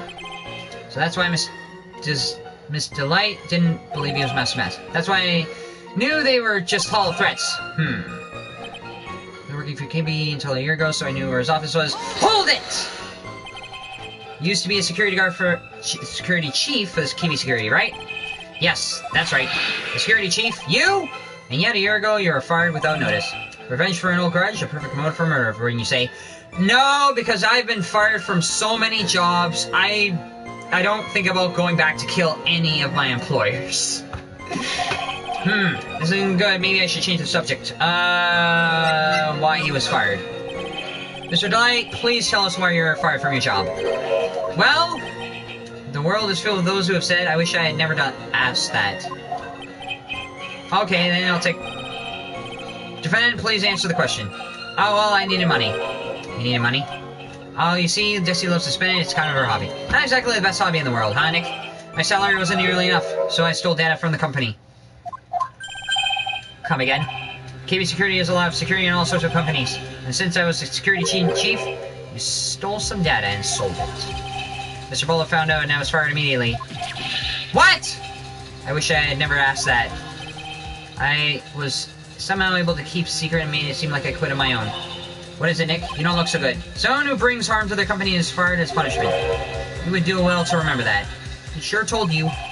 So you admit that you stole data from your company, is that correct? Yes. I'm sorry. This is a very important fact. Please add it to your testimony. Oh man, this whole thing just took a big turn for the worse. Crashed and blew up. It's gonna take the jaws of life to rip this case from the clutches of disaster. You fired me for selling company secrets, but Jessie doesn't know about that. Why are you so concerned about Desiree? Hold it! Why would you do something like that? Well, for Jesse's hobby, what else? Wasting money, huh? It's not a waste. So Miss Delight doesn't know that her husband was fired, does she? What? So it would seem. I'm not sure to think about couples who keep secrets like that from each other. I can't believe that this case has got even mine to think serious about couples. Please try to stay focused, Mr. Wright. There wasn't much to his testimony, was there? Sounds like he's avoiding something, at least that's what it sounds like to me. Uh-oh, I got a bad feeling about this. We better be careful. But if we don't find a way to make him spill the beans, we'll never get closer to the truth. Yeah. That evening... didn't scare me, it wasn't going to cause me trouble or anything. I feel like I should press this again, so... Hold it! Just why are you being blackmailed? Blackmailed, if you don't mind it. Ooh. Tis, I'm afraid that reason isn't going to hold up anymore. What do you mean? The victim had no proof the defendant was mask to mask. But you were the one who stole company secrets only 1 year earlier. But that was all over once I was fired. But if it was true, the fact that I stole secrets is kept under wraps. Even so, there was no reason for me to pay up now, a whole year later. Is that really true? What is it, Nick? The fact that Ron was stealing company data. I wonder if he would have had a problem if it ever became public knowledge. Yes, he would! And he's so frickin' worried about Miss Desiree. Mr. Delight, I believe you have been in considerable trouble if your identity as a public data company thief was made public. Eric! Mr. Wright, what are you trying to do by bullying your own client? Ha! Men are like colonies of bacteria. The more heat you apply, the faster they grow. That's exactly right. Well then, feel free to keep up the heat, my little lawyer amigo. Little lawyer amigo? Yes, now come on, provide some evidence to back up your assertion. Why would Mr. Delight want to keep his data-stealing secret from going public? Because he didn't want these criminals and cowards more than anything, so take that! Because he didn't want to tell his wife. Mr. Delight, you said just now doesn't match. What you said just now doesn't match what you told me yesterday. Huh? What? That doesn't. I think you must have been scared. Very scared. of having a certain person find out your secret. Go! A certain person? His wife. Mr. Zari Delight, the defendant's wife. What? But listen to me. Majesty, she's... Looks like if you don't sit back and relax, the fun will end before it truly begins. Grr, Godot! Yes, we know it was all your wife's fault. What do you mean? Mr. Delight stole company data to pay for his wife's spending habit for which he was fired. Unable to face his own wife, someone used his own dirty little secret to blackmail him. And that is how the murder came about. No, everything is falling neatly in place for him. So I gotta somehow turn this around. Don't talk about my destiny like that, or you'll be sorry! Oh, crap. He pulled a frickin' Freddie Quimby in court. He's like, Chowda! I'll kill you! Well, it seems that we've learned a great deal of things here so far. What do you think, Nick? I didn't think it was possible to get so thoroughly whipped up in just 20 minutes. Clearly, there was sufficient motive for murder. He stole data for his wife, and he killed to protect his secret. A family man who cared just a little too much. The motive is clear. Let's move on. What happened at the crime scene at 1 in the morning, Mr. Light? Come now, tell us. We're all ears. At the CEO's office. When I entered the office, there was a suspicious shadow there. Suddenly, I was hit on the forehead. After that, I remember being a bit dazed. If I hadn't been wearing that, I would have been killed. That? When it came to, Mr. Bola was lying there, dead. That? I see. Suddenly hit on the forehead, huh? I believe the detective from yesterday provided a similar testimony. He said the Master Mask struck him on the head from behind. Of course, since Sammy turned out to be the culprit himself, that was all a lie. Ha! No one's going to believe a pathetic lie like that. What are you saying? I was really attacked. Because we heard it before, therefore it makes this case seem a little bit less true. We'll find out what you say if it's true or not during the cross-examination. Got that, Mr. Trade? Don't go easy just because he's your client. If I see any sign that you are, I'll treat you like another cup of my special blend. You don't need to worry about that, Mr. Godot. I have faith in Ron. I know he didn't do it. So this time, maybe he's telling the truth, but something else is off about it. I don't know until I get in there. Except to question that! When I entered the office, there was a suspicious shadow there. Hold it! Who was a suspicious shadow? If there were 1,000 me and even one knew, I tell you, trust me. His dodging all of our questions is not helping us win the case. Okay, then how was the victim Mr. Roland at the time? What do you mean by how was he? Was he already dead? Was he still alive? Maybe he was the one who hit you in the first place. That's a good question. What do you think, Mr. Wright? Forget it. Suddenly, I was hit on the forehead. After that, I became a bit dazed. Hold it! Your forehead. Yes, I was hit on the forehead as soon as I entered the room. It was an amazing, fast, and powerful attack. Do you remember anything about who hit you? Well, like I said, it was fast and a powerful hit, so I think it was a little dazed for a while. I don't think Mr. Dali even grasped me what you're asking. Yeah, I think I'd just show him a fast and powerful attack myself. Maybe that would knock up some sense into him. If I hadn't been wearing that, I would have been killed. Hold it! What is that? That? Can you please clarify what you're referring to? Why? My Master Mask costume, of course. Wait, just a moment. Master Mask? Huh? Oh, did I forget to mention it before? Yeah, you didn't mention it. Just to be safe on the side, I dressed as Master Mask. And then I descended upon the office of the CEO's security. What? Why? Why were you wearing your costume? Do you know about this? You never told me about this. I don't recall him ever mentioning it to me either. Even I didn't know that. It seems our little friend really loves to keep secrets. I'm sorry, I just never had a chance to mention it up until now. Wait. That's right, you know, just sometimes it just slips your mind. Ha! My sixth cup of coffee is staring up at me coldly. Just at any rate, we can't ignore this new piece of information. Witness, please correct your testimony. I'd have been killed if I hadn't been wearing my Mask costume. Hold it! Why were you dressed up as Master Mask? Why? Because I'm Master Mask, of course. What are you talking about? Master Mask trial is being held right next door. I guess it's... Anyways, it's at that time. I thought I was being blackmailed over the Master Mask SQ. So I thought I should go as him, just to be safe. Oh boy, let me tell you, it's a real pain to move around with that cape. That's why it took a lot longer than I expected. Took a lot longer? What is he talking about? To do what? What do you mean by it took a lot longer? Well, opening the safe, of course. My cape got caught on the safe door, you see? This all happened when I was hiding Mr. Bowler's body. What? What was that? Back up a second. Yes? You were the one that hid the body in the safe? Well, yeah. Inconceivable! Why? Just why? What reason could you have? What were you thinking? Question: when does someone toss their dirty shorts in the washing machine? What? The answer is simple. When they take them off. What? Are you saying caught with their pants down? Is that what you're saying? As usual, I have no idea what you're saying. Do you mean Mr. Delight hid the body because he's a murderer? Ha! So you're not as stupid as you look. His metaphor this time was really obscure. Mr. Wright, you don't mean that you knew about this whole safe business, do you? Oh, well, yes. Why am I the only one not in the loop here?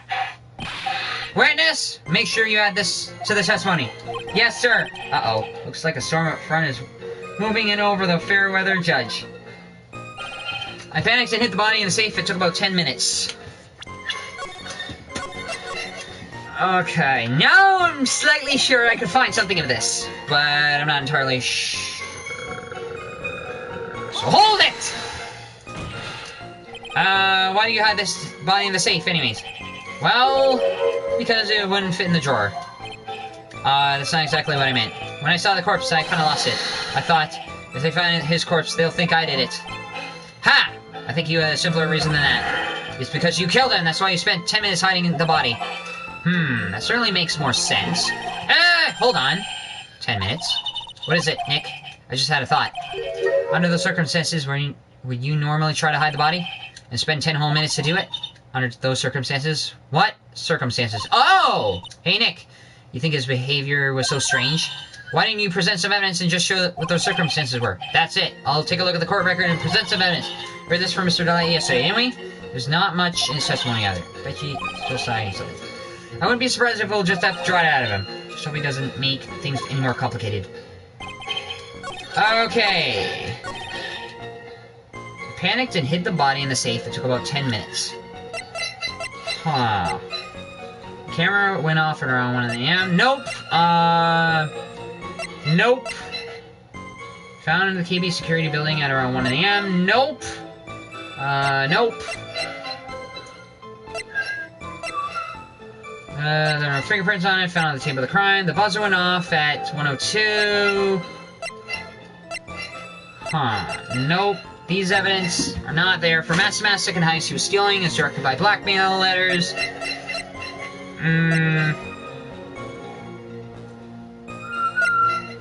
I'm trying to look for evidence that says he didn't do it in 10 minutes, or maybe he did it in less time. Okay, buzzer went off at 1:02 a.m. So, if he was... So... The buzzer went off once at 1:02. So, objection! It wasn't in 10 minutes, because the buzzer went off 2 minutes later after he was killed. Your Honor, can you please take a look at this record? And what that might be. The record for the emergency buzzer that connects to the CEO's office is security. If the button in the office is pressed, the security team is supposed to come running. And according to the record, the buzzer was pushed once at 1:02 a.m. What? If Mr. Ron Delight truly was the murderer, he would have ran as soon as that buzzer sounded. After all, the security guard would have been heading his way. Ha! Let's remember who we're dealing with here. You probably had no idea there was a security personnel hiding in the building. Nope, he's a former security chief, so he knows all about it. Up until 1 year ago, my client was working as the chief of security. There's no way he wouldn't have known about them. But, as it turns out, the guard never came. That was nothing more than a coincidence. The fact that the guard was a pathetic loser who had just gotten punched in the face by his ex-new boyfriend and wasn't anywhere in the vicinity was not something Mr. Delight could have not known. Ha! Again, remember who they're dealing with here. It's a sure bet that Mr. Delight didn't even notice the buzzer going off. No, it's pretty loud. Everyone would notice. This buzzer is extremely loud. There's no way he could have ignored something like that. If he had been conscious, that is. Conscious? What do you mean by that? Ah! Fine. Let's hear your theory. Oh crap, what do I have to say? Recall the defendant's testimony. The moment he entered the victim's office, someone attacked him. Mr. Delight said he felt dazed. I'm willing to wager that he was knocked unconscious for at least a few minutes. Unconscious? So he fainted? That's why Mr. Delight didn't know that the buzzer had sounded, and that is why he thought he had time to hide the body. So what you're trying to say, Mr. Delight was knocked out and the buzzer went off soon afterwards. Now, unless my client was able to hit the buzzer while he was unconscious, it only means that there was another person in that room. That's right, whoever it was that knocked over on Delight and then pressed the buzzer. That was a real murderer. Oh, order in the court! Mr. Wright, this is preposterous. It was this kid. Ron Delight is the one who killed Kane Bullard. Nope. Then who pressed the buzzer? It was the victim, of course. Nope, he was killed at 1 a.m. He pressed the buzzer and then when the defendant attacked him. He didn't die right away. He must have held on enough to push the button. Nope! Ah! So Kane Bullard sounded the buzzer himself. What is your opinion on this, Mr. Wright?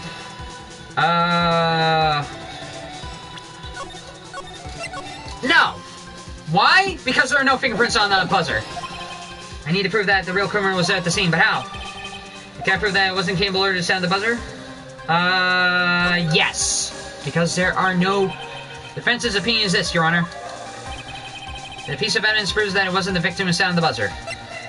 Because there are no fingerprints on it, so take that! I believe this is a piece of incontrovertible evidence you were looking for. The emergency buzzer?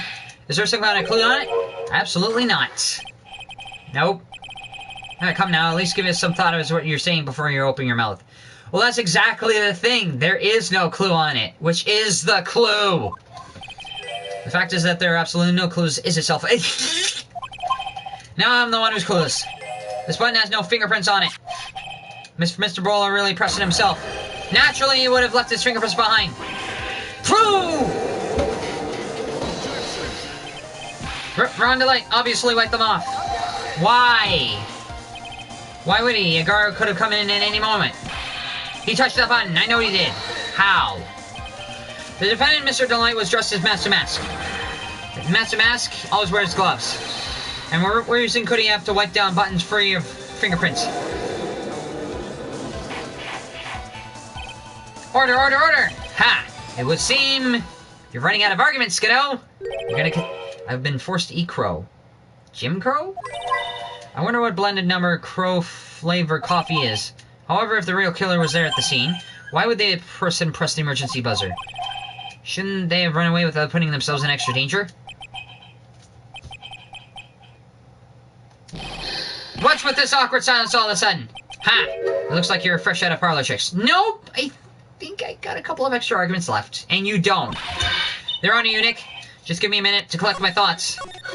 Why would the extra person sound the buzzer? Is it to blame it? The real culprit killed Mr. Bullet at 1 a.m. And Mr. Delight just happened to waltz in when the murder was taking place, right? The killer clobbered Mr. Delight and then sounded the buzzer. Even though security was supposed to respond right away if the buzzer had been pressed, security was supposed to respond. The time's up, Mr. Wright. Let's hear what you have to say.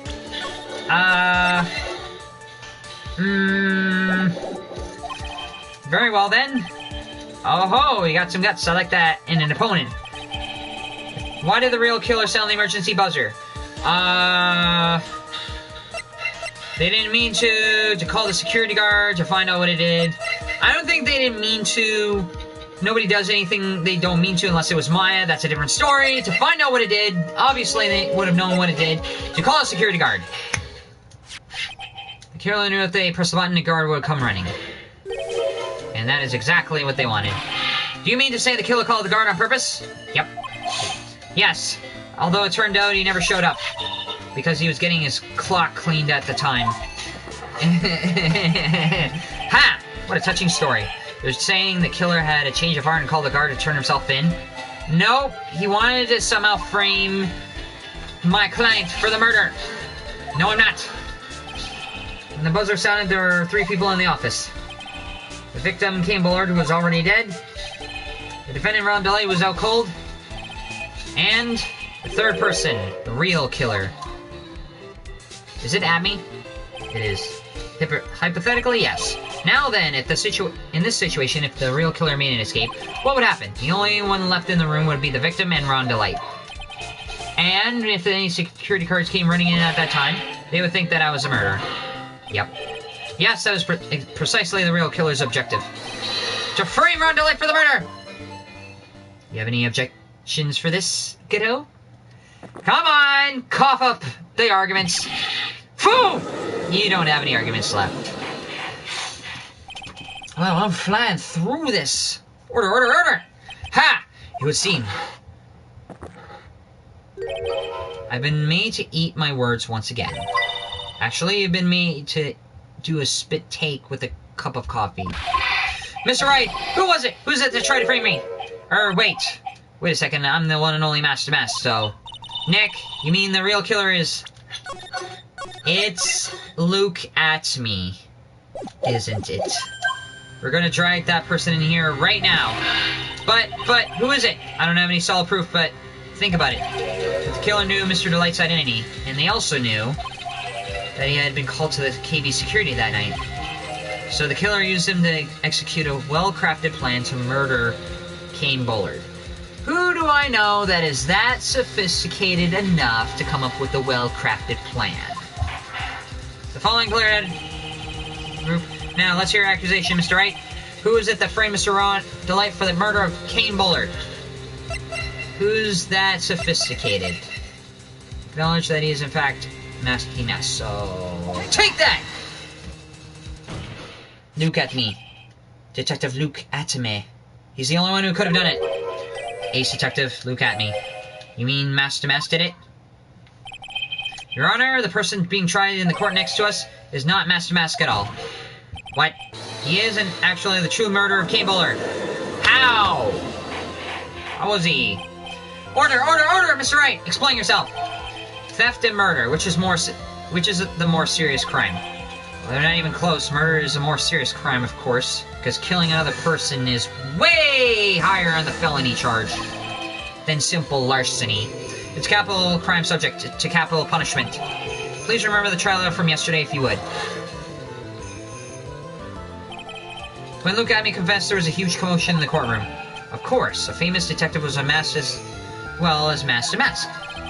Instead of being convicted of murder, he was found guilty of grand larceny. And that was his true objective all along. To be found guilty? Master Mask had the perfect alibi for when the murder took place. He was stealing the urn at Lord Lee Taylor. In other words, being found guilty as Master Mask was Luke Atmey's airtight, watertight, and unassailable alibi. A guilty verdict. As an alibi? Ooh. So you'd rather be found guilty of theft than murder. You know, it's almost time. For what? For Luke Atmey's verdict. It was pretty simple trial after all. If we're gonna stop this trial and install that one, we need to do it now. Of course, that's assuming you have proof that the detective was the one who committed the murder. Mr. Luke Atmey's trial has indeed attracted the attention of the entire country. Okay.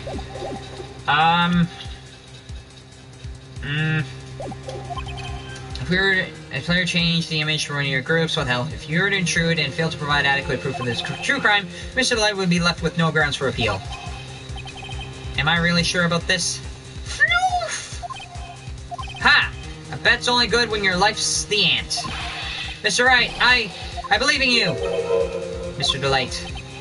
So, please, I'm begging you!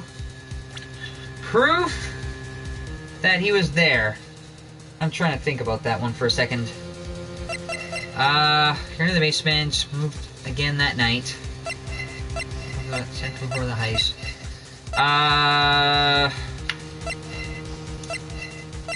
I'm trying to think. Use the shadow, striking pose. Found the shadow of Atmey statue. Looks like it was torn off some clothing. First heist. That's a dude? Yes, that is a dude. I'm begging you! Thanks, but my decision will determine the rest of your life. Can I really risk your life like this? Phoenix. What? What is that? Don't stray, Phoenix. For your client, take the path of trust. Trust what he's saying is the truth. That voice, it sounds like... Mia! Your Honor! The defense requests an immediate recess. Ha! So that's your answer, huh? Very well, I've decided as well. The court will now take a 20-minute recess. Mr. Wright, when you return, please summon Mr. Luke at me to the stand. Yes, Your Honor. Whew. I knew a girl named Phoenix once. Really? He. Well, Sir Detective Atomy? Heh. I have to say, Mr. Payne, you perform splendidly. Oh no, Sir Detective Atomy, you're the one who... Who the hell? That's enough! This court sees no reason to further prolong this trial. This court finds the defendant Luke Atomy... What the hell? Wait! Don't hand down your verdict yet, please! Well, Sir Lawyer, welcome to my courtroom. Who's this hoser, eh? My name is Phoenix Wright, attorney at law, and I wish to file an accusation against this man, Luke Atomy. Accusation? You accuse Master Mask? That man is not Master Mask. He's just a ruthless murderer. What? Want to see my dress? Yes, please. So I had to stop that trial in order to bring him to this trial. So that was too close. I was just about to hand down the verdict and I had to stop it in order to bring him back to the trial. October 14th, 12:14 p.m. District Court, defendant lobby number 4. Now, sis, I could have sworn I heard Mia's voice. So then, she's still alive inside your heart. Nicky boy! Oh, Mr. Light. Is it true that detective is the real killer? To be honest, we don't have any definitive proof. But he's the only one who could have done it. But wasn't he at Lordly Taylor that night? Not to mention we don't exactly know his motive. I mean, why would Detective Atomy want to kill Kane Bullard? How are you gonna see it, lol? Afterwards. Dang, she's hot. Who? The purple one or the red one? Oops, it's almost time. Better get back to the courtroom. I need to find some solid proof. And it's gonna happen sooner rather than later. So it's the red one you're talking about, isn't it? October 14th, 12:21 p.m. District Court, corner number 6. That was close. The red one. Now then, the court is back in session. Mr. Luke Atomy, please take the stand. Well, how do you do, Sir Lawyer? I never would have thought so recklessly see you acting so recklessly. I couldn't let them hand down your verdict just yet. Not when it would have given you your perfect alibi. An alibi by the name of Master Mask.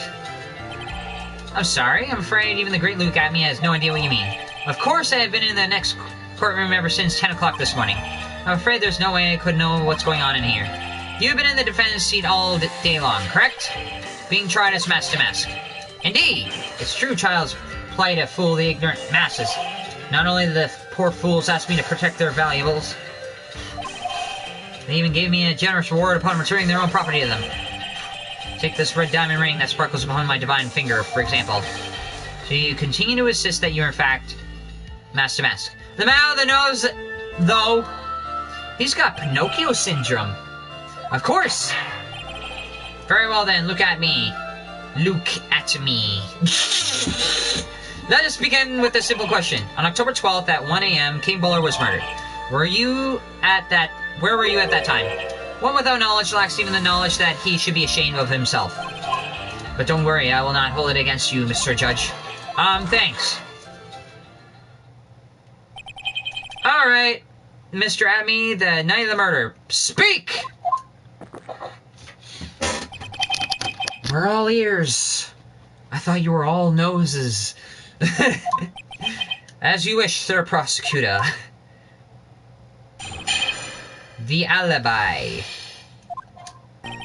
I was feeling there just as mask to mask, just as I would. I had more than enough time to prepare. It was a pathetically easy job. The photograph contains no words, but in this case, one turned out to be my witness. The time at which the camera captured was the same time as the murder. Seems the main point of discussion will be this photo of the crime scene. Everything else up until now has been part of the plan. There has to be a secret to this picture as well. Even the great Master Mask cannot be in two places at once. Now then, if you'll excuse me, I have a verdict to receive. No, you don't! Unfortunately, Mr. Amy, we'll have to do our cross-examination. A fool is too foolish to know that he is a fool. I think he's trying to say you're full of it, Nick. The only one that's full of it is his alibi. The alibi. I don't know why this Pinocchio dude looks like familiar. Maybe. I'm not sure myself. But he's just a weird character. Like, I thought he was... He's got that personality of Francisco von Karma, who calls everybody a fool. And he kind of looks like that Damon Gant guy because of the lightning hair. Or he looks like Penny from Penny and Stocking Enemy. So, hold it! Maybe that's where the creator got the idea. So this photograph is the proof, correct? Indeed, it is. And the man in the photo is certainly wearing a mask. That is why I'm called Mask to Mask. Conveniently, that also means there's no way to tell who it really is. What do you mean? Ha! Are you saying that this is not in fact Luke Abney? That could be an accomplice dressed up as Mask to Mask to create an alibi? Oh, what an interesting idea. Are you saying that I, Lone Wolf, had an accomplice? No. You did not have an accomplice. Can be security during the murder. Then the Mask to Mask in this picture has to be a fake. Then there really was an accomplice, but right now I have no idea who it was. I don't have any idea right now either. Baseless objections are just what this guy wants. There's gotta be another way, and I'm gonna find out.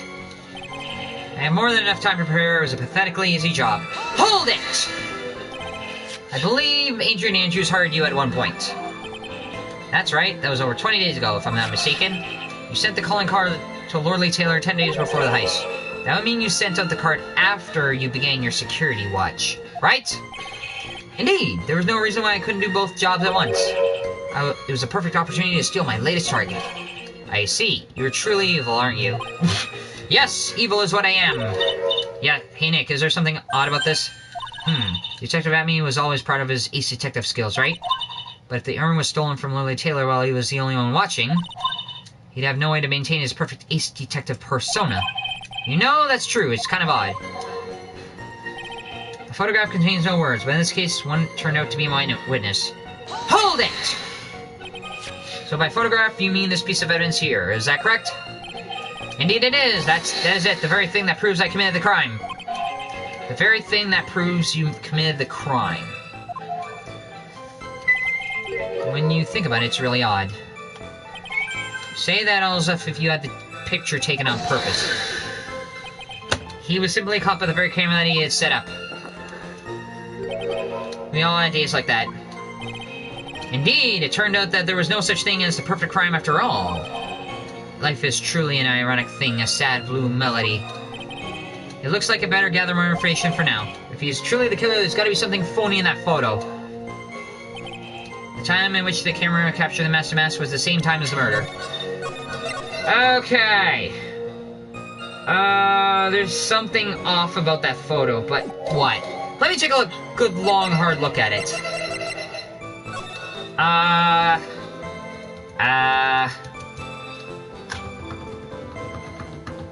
There is something missing. On the night of the crime, I know that that statue would have been closer to the door. So, there's definitely something off here. The time at which the camera captured Master Mask was the same time as the murder. Hold it! How about the camera that took this photograph? Oh, come now, it's all too clear what you're thinking. Huh? You think I altered the timestamp on the photograph, don't you? I didn't say that! I'm afraid that's impossible. The camera was set up by Lord Taylor. On top of that, I sent you something on Discord, but I don't want you to read it out loud, lol. Okay. It was Lord Taylor staff that printed the picture's data. Unfortunately for the defense, there's no way the picture could have been altered. I see. Looks like I'd better find something else that could be as suspicious. So, this alibi is false? It has to be, or it couldn't be, or he couldn't have killed Mr. Bullet at KB security. But I'm not really usually spotting and shooting you. There are two possibilities. Either the master mask in the photo is fake, or the photo itself is. So contradiction finding time.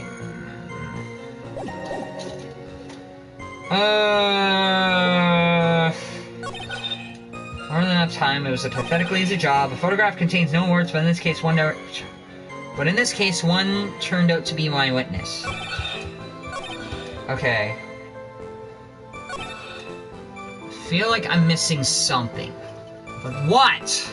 I'm stealing their urn just as I announced I would. I had more than enough time to prepare. It was a pathetically easy job. A photograph contains no words. Time which my camera captured Master Mask was the same time of the murder. The time in which the camera captured Master Mask was the same time as the murder. Alright, let's look at the time.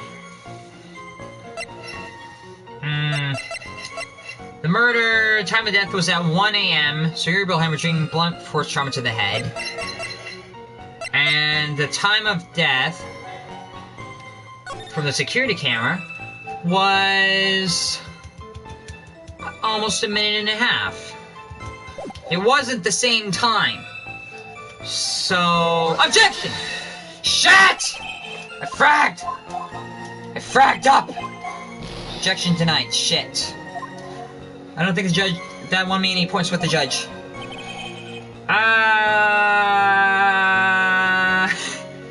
There's gotta be something off about it, but what? The time in which the camera captured the Master Mask was the same time as the murder.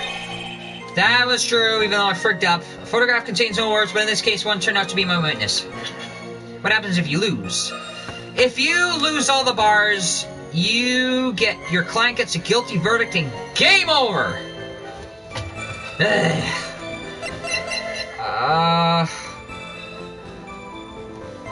No words, but in this case, one turned out to be my witness. Carried into the basement warehouse, moved again that night. So, objection! Shit! I fragged! I got too trigger happy.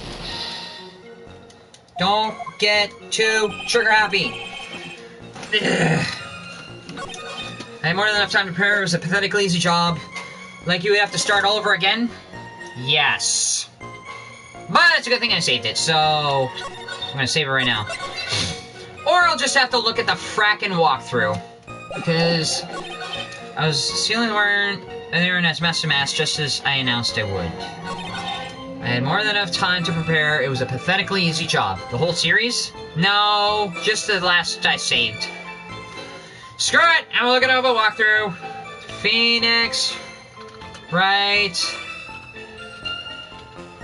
Trials and Tribulations. Walkthrough. Give me a second, I'm gonna look it up. Case 2. I'm looking it up. I'm trying to look at what the hell I'm missing. Haha, you're cheating? Yes. If I can find out what the frack I'm supposed to do. Part 2, trial. Okay. None of the murder. Nope, too far. So there's gotta be a trial 2. I'm having a hard time with this one. Because I know something is off about this. What? Stolen turnabout, 4-1 trial. Recipe for a turnabout beginnings. Okay, so... present buzzers, the buzzer words for shown. Okay, is it... Okay, trial 4-2. So, was called Andrews. Press statements 2 and 4. Admin would have the perfect opportunity to seal its new target. Something is... Admin could have altered the photo, but Godot said...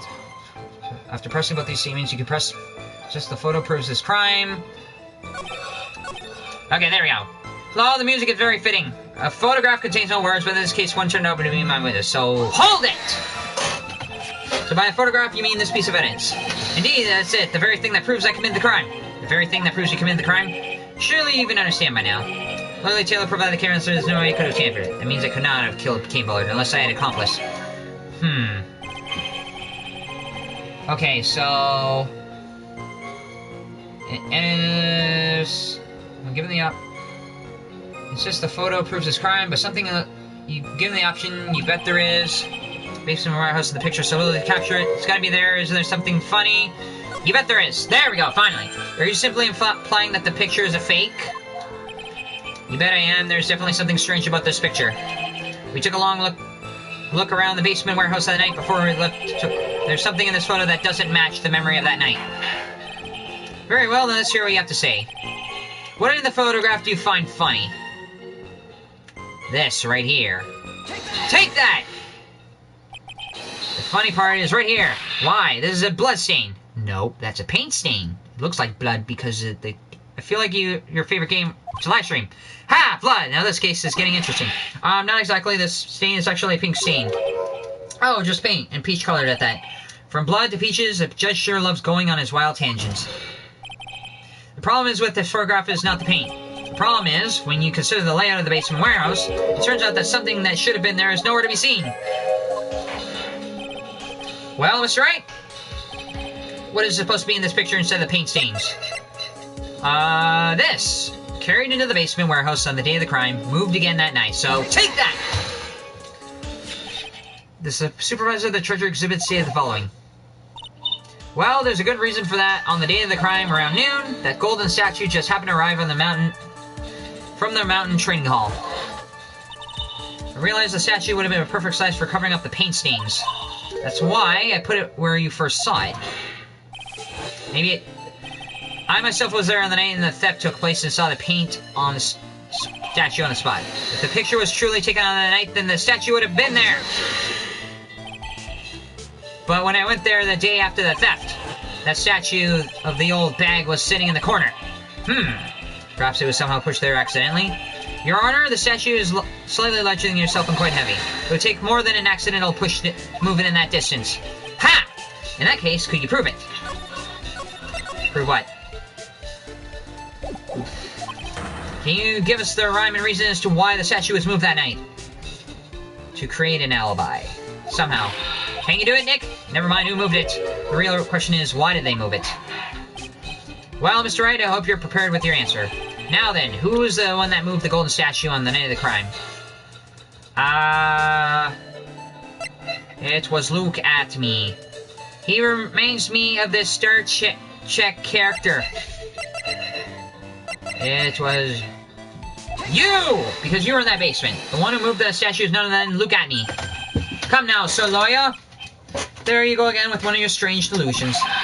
Mr. Wright, what basis do you have for your strange delusions? It's very simple. Witness was the only one in the basement warehouse that night. That indeed is very simple. However, why would I want to move a heavy golden statue? The reason for removing the statue here is where our battle really begins. George LaForge? George LaForge? George Foreman LaForge grill? Alright. What reason did the witness have to move the statue? The reason can be found here in this photograph. Luke at me pretending to be mask to mask. To create an alibi by showing you were at Lily Taylor that night. But this photograph contains a single fatal flaw. I thought you were watching Star Trek. If the statue had been there, your lie would have exposed like a sheep falling out of a drugstore. That's why you had to move the statue. A single fatal flaw? Interesting theory. Please enlighten us. Just where in this picture does this lie exist? The reason when asked where present the timestamp in the upper left corner of the touchscreen. So, take that! Naturally, the lie in the photo is a timestamp. What do you mean? I'll tell you exactly what I mean. On the night in question, Luke at me went to the KB security and married Kane Bullard. Therefore, it's obvious. It would have been impossible for him to be at Lily Taylor at this time.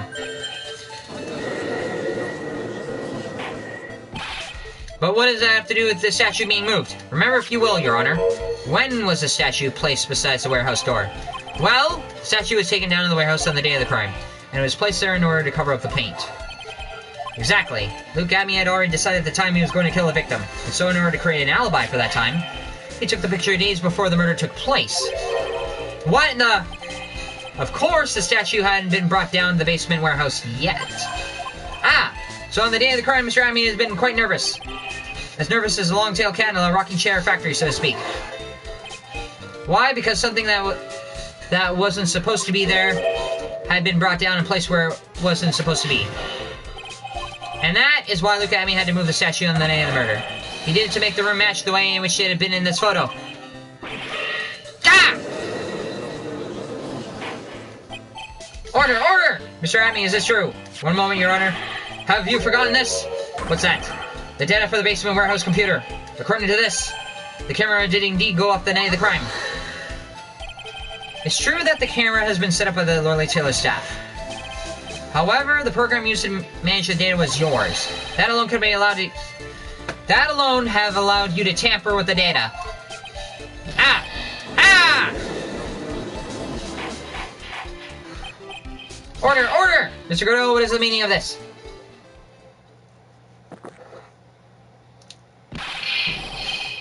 Godot, I warned you about making me wait. Now put that coffee down. My 11th cup. I promised to drink no more than 17 during the trial. 1 second, I got hair on my face. Ugh. Definitely need to get back on the estrogen when you get here. Which means I'm still good till the last drop. Coffee references! However, the defense has a very good point. A good point, so what? We are all about travelers on a road of infinite points. So what? I think he got his points mixed up with his other points. So you're saying the photograph was taken ahead of time? And that the statue was moved in order to make it match? To keep play started before you sleep? Yes! That's a very interesting idea. However, there's one point that you can't deny. Which is... That's only a possibility. Men that are trapped by the chains of maybe can never reach their dreams. That's very true. No way, don't fall for that, Your Honor. Hey, Mr. Mask. Yes? If there's no funny business in your action as Mask to Mask, then there should be no problem with you telling us your strategy, so let's hear it. Yes, please provide this court with your testimony about your plan to steal the sacred urn. I could play Stardew with you later on tonight, or I could finish this live stream, and we can see what happens at the end. I first received the request from Lorelei Taylor about 20 days ago. The urn was placed in a box, and Zvari was sent to the warehouse. Hence, I was actually unable to see the urn for myself until the day of the crime. I knew it is an extremely large, valuable treasure, so I sent my car 10 days beforehand. Then I handled security by myself to ensure that my crime would go smoothly. At last, I held the urn in my hand for the first time at 1 a.m. on October 12th. That's pretty much all the stuff we heard before.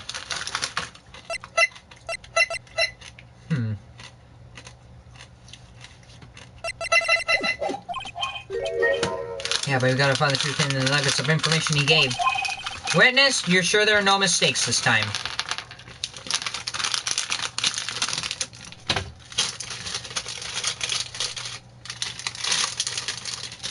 I'm having chocolate while playing games.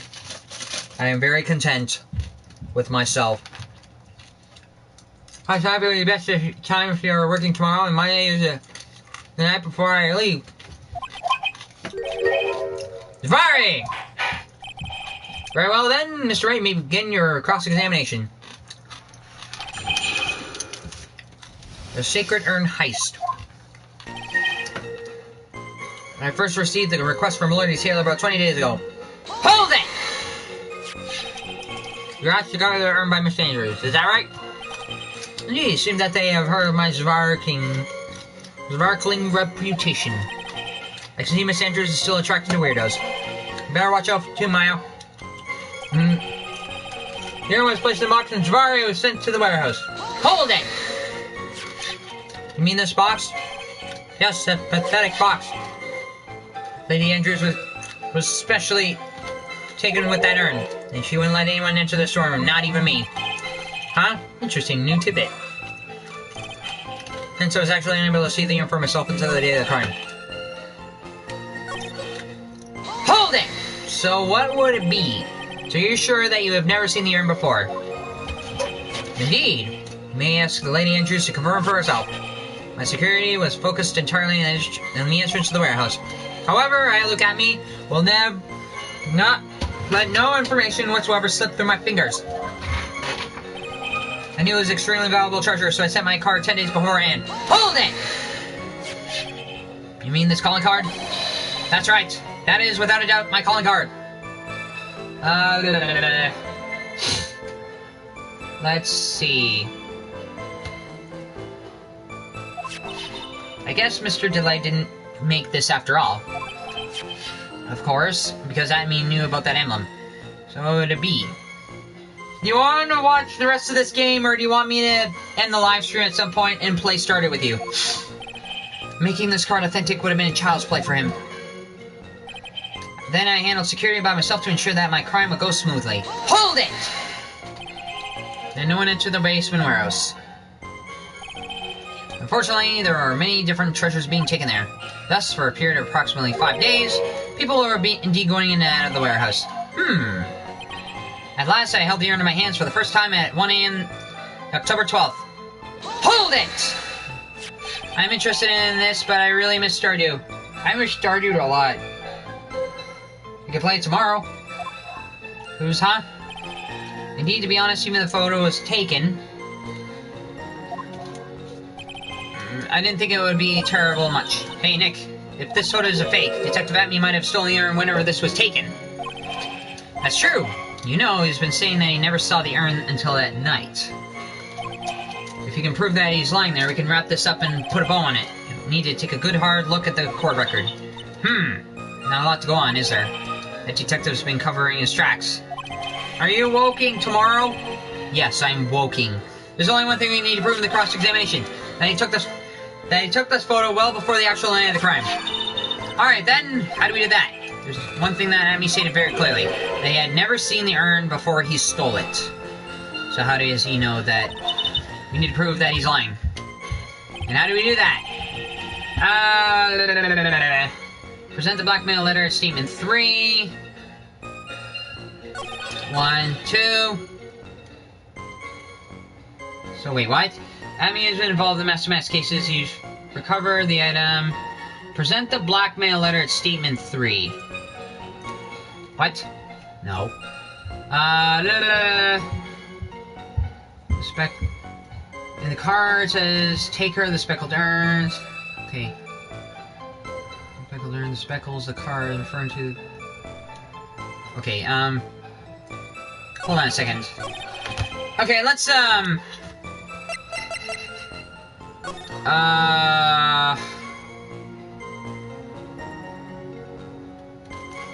hold on a second. Look at this.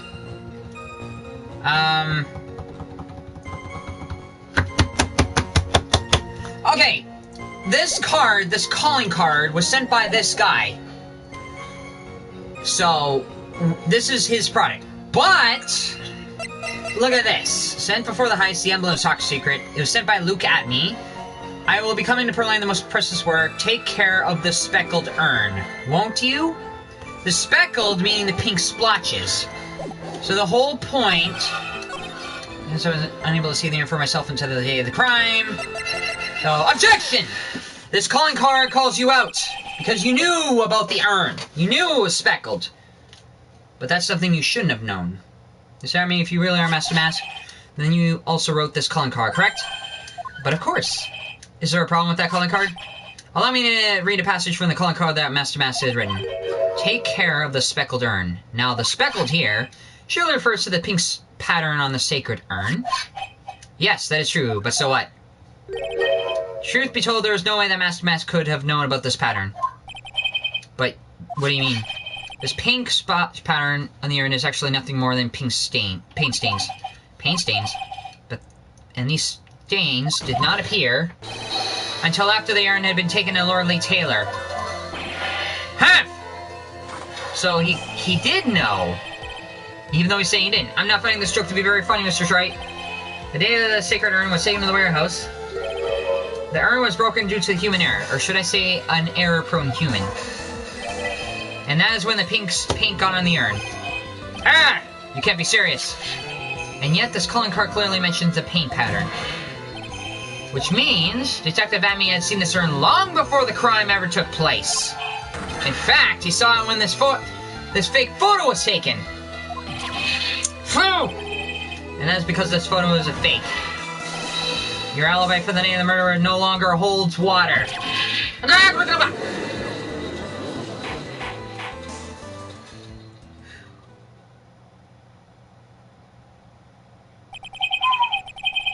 Witness, do you have anything to say for yourself? Alright, that did it. He's broken. Nick, I think it's a little too early for your victory pros. Huh? Because he has another... Godot has another argument up his sleeve. Ha! So sad, no one has any conviction these days. Conviction, you say? Yesterday we all decided unanimously that this man was mask to mask. And now we're calling him a murderer. You don't think we're being a tad fickle? That's a good point. No way, don't fall for that too, Your Honor. You say that Look At Me as the one who killed Kane Bullard. Then let me ask you this. Why would he do that? Motive.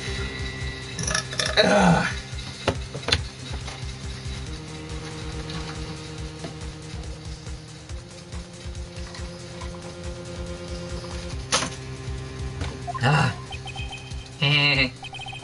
An excellent point. Motive, Mr. Wright. Motive. Might you marry, murder, motive, murderous man... Motive... Might you, my merry, murderous motive manifest? I feel like I'm playing a tongue twister here. In fact, I'm going to actually read a tongue twisters right now. Smart words, tongue twisters. I'm actually gonna do it. It's kind of getting a second wind. Too late. I'm gonna do it. I'm gonna do it. Right. I'm not gonna do it. It's not loading fast enough. If you prepared an alibi and put his crime around the light, as you say, he must have a very strong motive for murder. Dang it! I can't find the tongue twister. The only one with any motive we've seen is wrong delight. Isn't that right, detective? Yes. Indeed. According to my own research, that boy's motive is clear. Without a motive, it's clearly impossible to prove guilt in a murder case. Now then, maybe you can enlighten us as to what the defendant's motives are. I'd be honored to, Sir Oldtimer. They're trying to do everything they can to make Ron look suspicious. Despite our lack of hard information, this may be our only chance.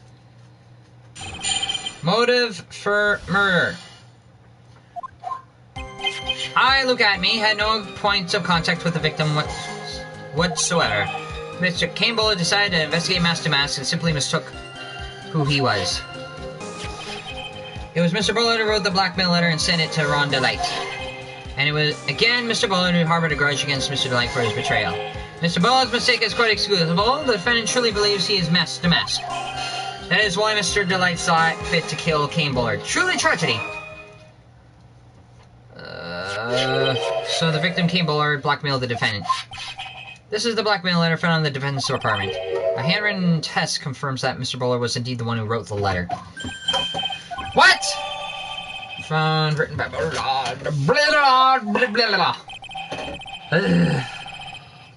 Okay. It's a good thing I got the walkthrough here, so if I frig up, I can easily recover. And it looks like it's almost the end of this entire game. So, there's only a few cross-examinations left before I find... what really happened? So, there's actually like 2 or 3 more cross-examinations left. I could actually finish this tonight, including the entire case. So, beginning your cross-examination. Motive for murder. Prove the motive, prove the murder. I, Look At Me, had no points of contact with the victim whatsoever. Hold it! I didn't ask. And who in the world is going to prove that? I will! After doing a thorough background check on Detective Atme and Kane Bullard, we were unable to find any links between them. It's all in the report. Perhaps they were connected through their work. They were both involved in security. Nope, that was blunt. In any case, the only one with the motive was Mr. Delight. Kane Buller decided to investigate Master Mask and simply mistook who he was. Hold it!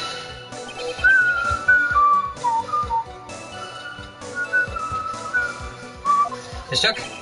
That's right, mistook. From the old Norse mistaka, meaning to take in air. That wasn't what I meant. Just who did the victim mistake Master Mask to be? Why? The answer is obvious. Ron Delight. Boy, I'd like to wipe that smug look off this guy's face. Press harder! Why would the victim mistake the defendant for Master Mask? What? Don't you already know that? Zvari! Take a look at this newspaper. Ho-ho! That's the famous tier of Emanon, a magnificent jewel. Okay, fine. When will you be able to play tomorrow? I have work at 6 on a Sunday. I can still play all day with you. Don't worry. That photo shows a magnificent detective. Well, does it not? Furthermore, it shows an ugly guard, namely the defendant. The defendant? The victim clearly misread this article, and sorry, you got the wrong impression. The impression that this ugly security guard was in fact Master Mask. I see. That was an unusual, reasonable deduction. How'd you know that was in fact Ron? Like when? Anytime between noon and 4.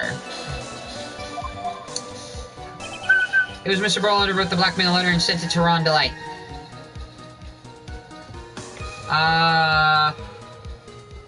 Present the blackmail letter at statement 3. The letter says it was addressed to Ron, but you found a contradiction here. When asked what, present...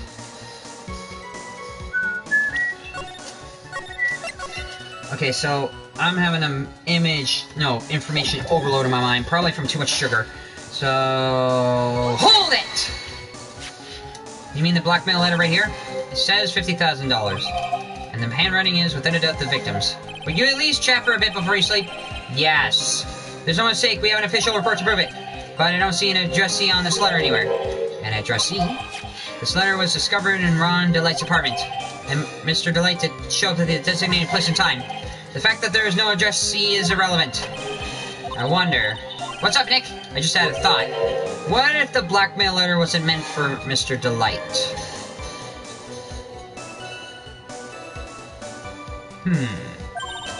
Whoa! Do you have any evidence of that? For some reason, I can't shake the feeling that there's something not quite right about this blackmail letter. Well, everyone, are you quite satisfied? And it was again Mr. Bullard who harbored a grudge against... Promise? Yes. It was again Mr. Bullard who harbored a grudge against Mr. Delight for his betrayal. It was Mr. Bullard who wrote the black... and sent it to Ron Delight. So... Found in Delight's room. If you don't want your true identity revealed to the world, come to KB Security at 1 a.m. on October 12th and bring $50,000. If you don't, I'll take the red diamond. If you don't, I'll take that red diamond you received the other day instead. Who do we know that has a red diamond? This guy on his finger right here. So, objection! Mind if I ask you a few questions, Detective Abby?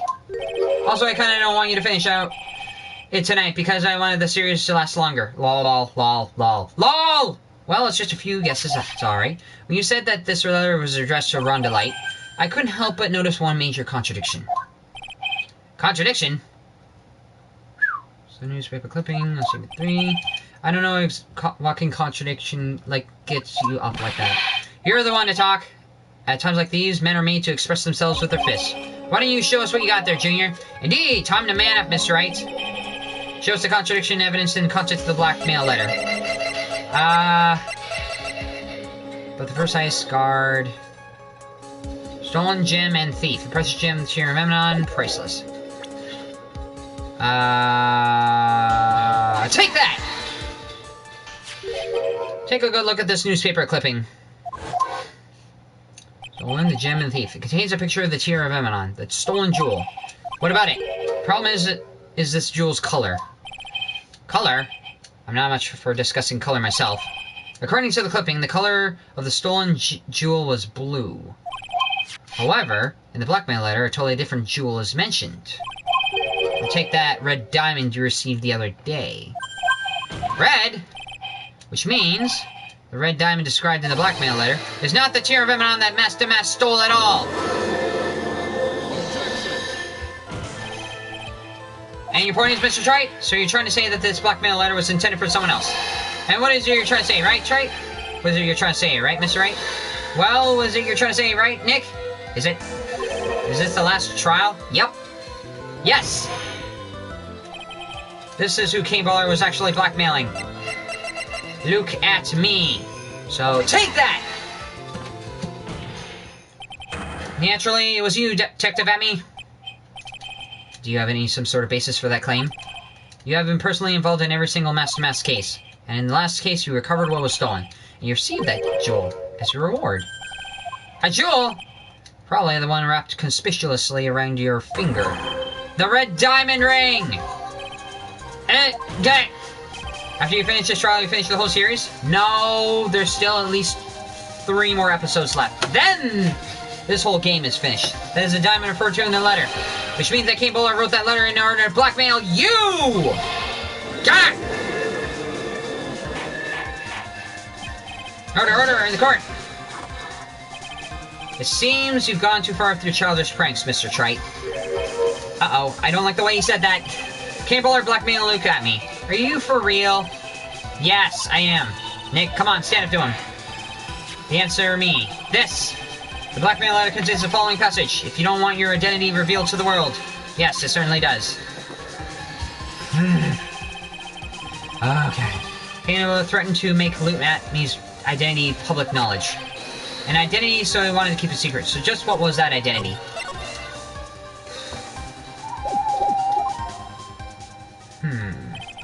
I mean, killed Kane Bowler because he was afraid of his secret becoming known. What was his identity he wanted to keep secret? This is what it all comes down to, Nick. The identity that Luke at me wanted so desperately to keep as a blackmailer.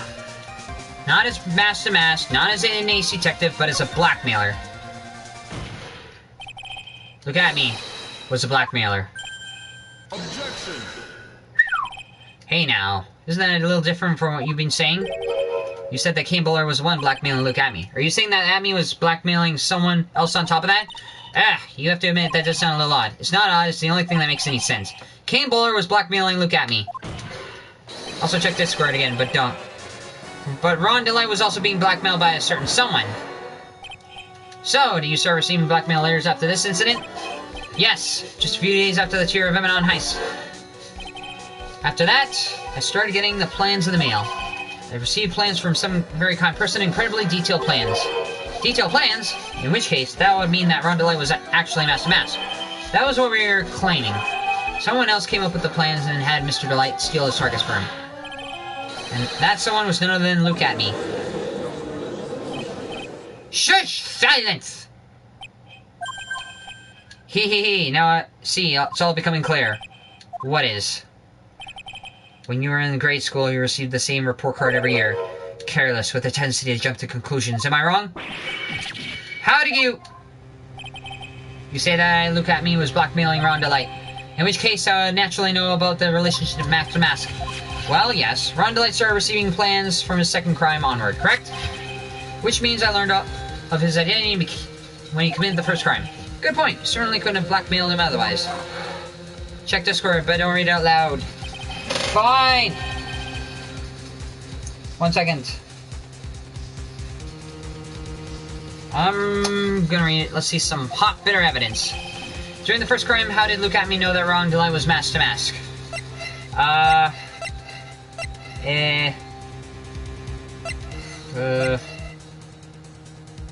He knew of it because of Kane's list. Right? No, Luke was not gonna look it up. He wants to know. Was that the news? Oh, I know why. It was the newspaper clipping.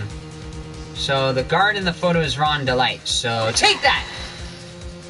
I thought it was a list that he found in the office, but darn, I want you to see it. I'm seeing it. Today at this. Waxed everything. I waxed everything. Said twice. Okay. I think I see it. See what? When you were in grade school, you received the same report card every year. Getting into lots of mischief and try to become the center of attention. What do you mean? This newspaper clipping is a picture of you and Rondelay in this guard uniform. It seems that Master Mask didn't just disappear into thin air. He took off his outfit and hid it in the bucket. What? That sounds far too stupid to be true. Correct. With tricks like that, he could fool even a baby, let alone an ace detective. And that's when you figured out it was Mr. Abney. That's when you learned... What the? Wasn't he supposed to... Not only that, it looks like he wasn't even an ace detective. I can't believe it. He was a blackmailer. What a fraud, trying to pass himself as an ace detective. How dare you expose me like that? I mean, I never blackmailed anyone in my life. I'm a famous and proud ace detective and also Master Mask. Why can't you understand that? Nope. Okay. I'm afraid you are neither a proud thief nor an ace detective. You're a blackmailer and a murderer, and that is your true identity. Why you? How dare you even dare imply color-rich, lowly death, one after yourself? What the hell is he saying? I say none of you can compare to my judicial jealous, so just go disgrace me! I don't know what he's doing. He's doing that on his own. He's gonna have to make one laugh. He's laughing. So he is like Damon Gamp because he's laughing all the way, except without the clapping. LOL! It would have seemingly finally arrived at the real answer. That was quite a performance by Mr. Atme. LOL! Bailiff, please prepare yourself for Mr. Atme. Objection!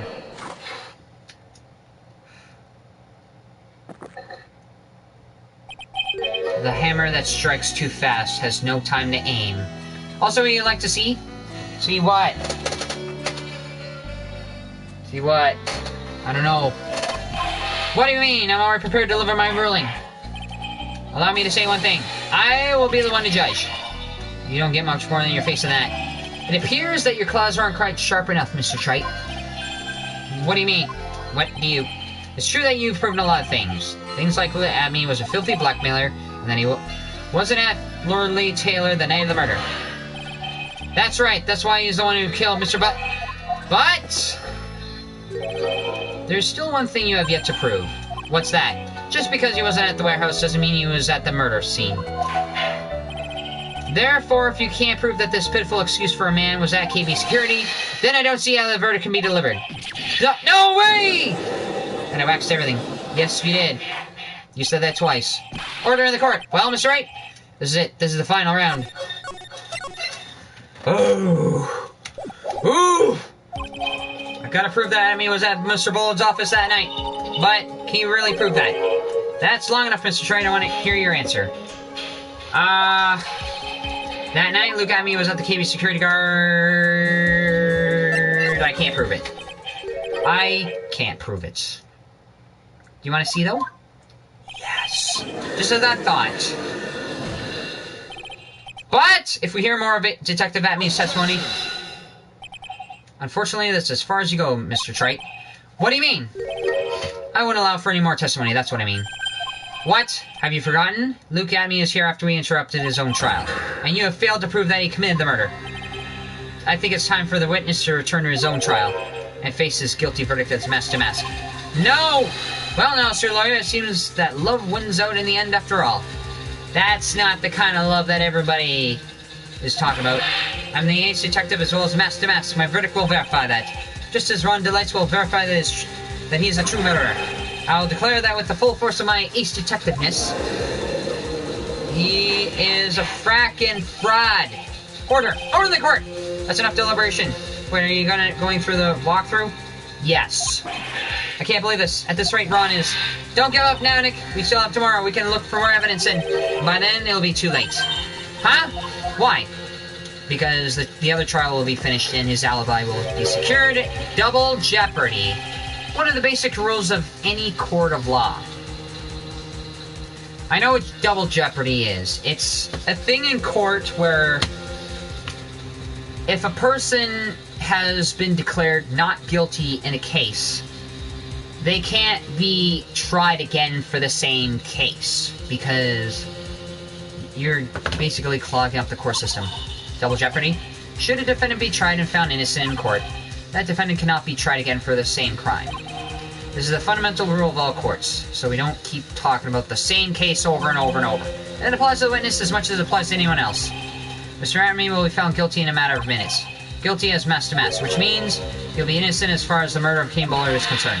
No way! The fact that you were unable to prove Mr. Atme's guilt of that crime means that you will never be tried as Kane Bowler's murderer. Alright. Ah! Shit.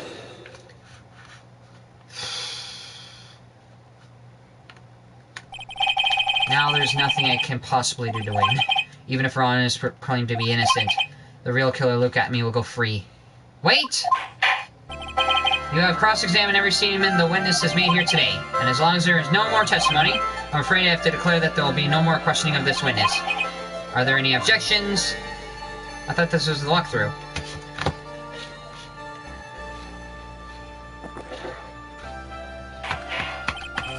Then I'll hereby end the cross-examination of Luke Atme. I think I see. Your Honor, when you were a child, this is what was on your report card every day. Has poor hearing and often makes mistakes as a result. Hi, you! Phoenix, raise your head up high. Have you forgotten what I used to tell you? A lawyer is someone who smiles no matter how bad it gets. That voice. No way. Mia Fey. Long time no see, Phoenix. Mia! This is the true power of the crying channeling technique. I know that it's really Maya who's standing before me. But right now, she's my mentor, Mia Fey. Now, let's do this. What? There's nothing more we can do, Mia? Without any more testimony, I can't cross-examine. Oh, wow. Not yet. The testimony is not over yet. What do you mean? Your Honor, just now you said something very interesting. You have cross-examined every statement the witness has made here today. Yes, that's true, but unfortunately, Your Honor, you're forgetting something. Earlier after the last cross-examination, this witness has made a number of remarks. Well now, Sir Lawyer, it seems that love wins out. And yet, after all, I'm the ace detective as well as Master Mass. My verdict will verify that, just as Ron's will verify that he's the true murderer. I declare that with the full force of my ace detectiveness. Yes, but these comments appear to have no importance whatsoever. Very well, then we shall prove their importance via cross-examination.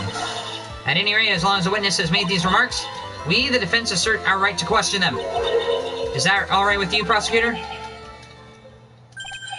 Is something the matter, Mr. Godot? Why did you stop? Ah, nothing. Oh, Sir Lawyer, it looks like you're one step too late.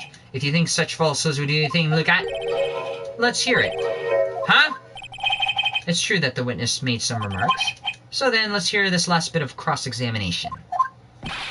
Mr. Godot, why are you easily convinced by Mia? That's the real question. Very well then, Mr. Luke Atme, I'm going to allow the defense to cross-examine your earlier remarks. The defense would like to hear why you declare the defendant to be the true murderer. So please give us one last bit of testimony. Phoenix, this is it. This is our absolute last chance. Yes, Chief. Last testimony.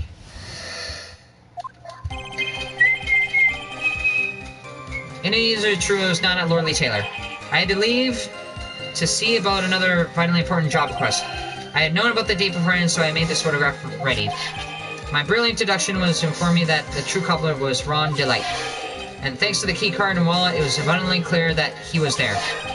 I almost was able to make a deduction for the buzzer, which only sounded once. Do you have any fits? No. The button did not have any fingerprints on it. Why?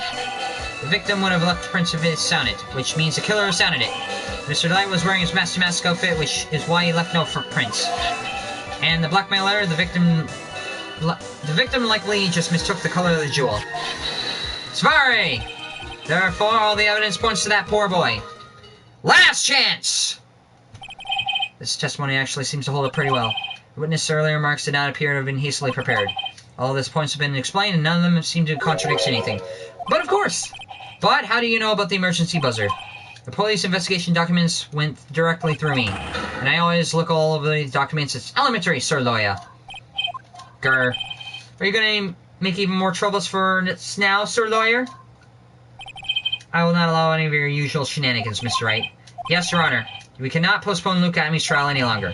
This is your last chance. Hang on a second. Just one chance? Ha! Seems that the party's about to begin. Okay, the judge gives you only one chance to find a contradiction. Even pressing the wrong statement will be an instant game over. There isn't any evidence that contradicts his statements. Mia says evidence doesn't always have to be present. Press the statement. Well, Phoenix, there isn't any evidence that contradicts with the testimony. So it would seem... What do you mean, so it would seem? Listen, Phoenix, pointing out contradictions doesn't mean you always have to present evidence, does it? At any rate, this is our last chance. If you can't point out a case-breaking contradiction, you lose. That's all there is to it.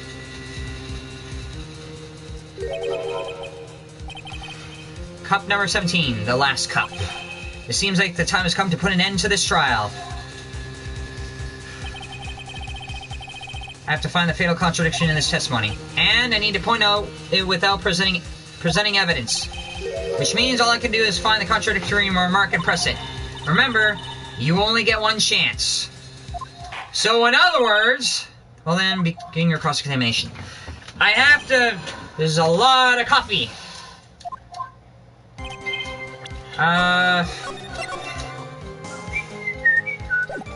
So you only get one chance to press. It's not like I can just press. According to this, the judge gives you only one chance. Even pressing the wrong statement will give an instant game over. There isn't any evidence that contradicts any of these statements. Mia says evidence, blah, blah, blah. Press on the 9th statement. I had to leave about seeing another job. I had known about the date beforehand, so I had this photograph. My brilliant deduction was informed me. And thanks to the key card wallet, there was many ignition. The button did not. Victim not leave any prints.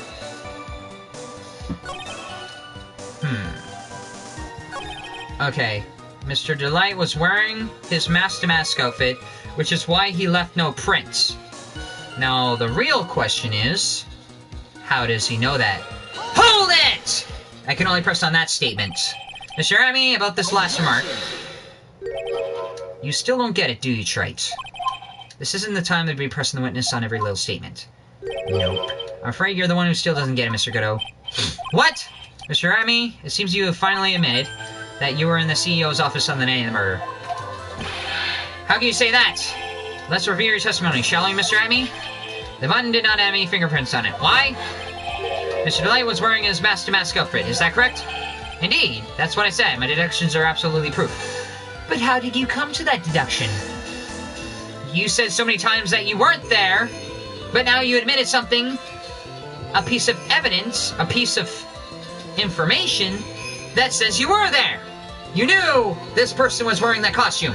Why? Because you were there. More like your deductions prove that you're a fool. I'm sorry, what do you mean?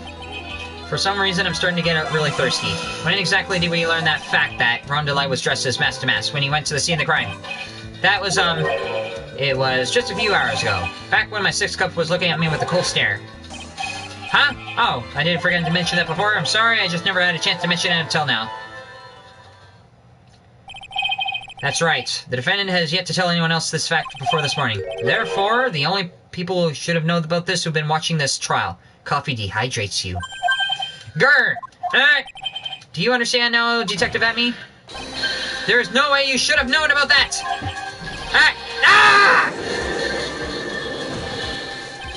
You were in the next courtroom being tried as mask-to-mask, so then enlighten us. Just how do you know that piece of information? Well... Come on, this detective must have known about that. He probably had plenty of chances to find out beforehand. Nope. And those chances that I want to discuss next. That night, Mr. Delight was wearing his mask-to-mask outfit. There's only one way for Detective Atme to find out. Only one way, you say? Please recall, if you will, Mr. Delight's testimony. When I entered the office, there was a suspicious shadow there. For a second, my client witnessed the real killer. But Mr. Delight never saw his attacker, so there's no way to tell whether or not the real killer was looking at me. He never saw the attacker, but the attacker saw him. It's with that statement I'll turn this case on its head. Just what you were implying. Mr. Delight saw the real killer, correct? Now, if you turn the statement around, it stands to reason that the real killer had also seen Ron Delight. Impossible!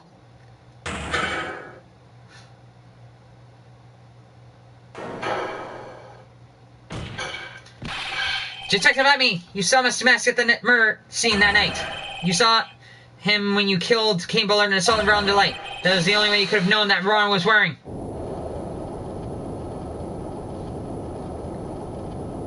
What the hell? Another earthquake? Would you know something about this star?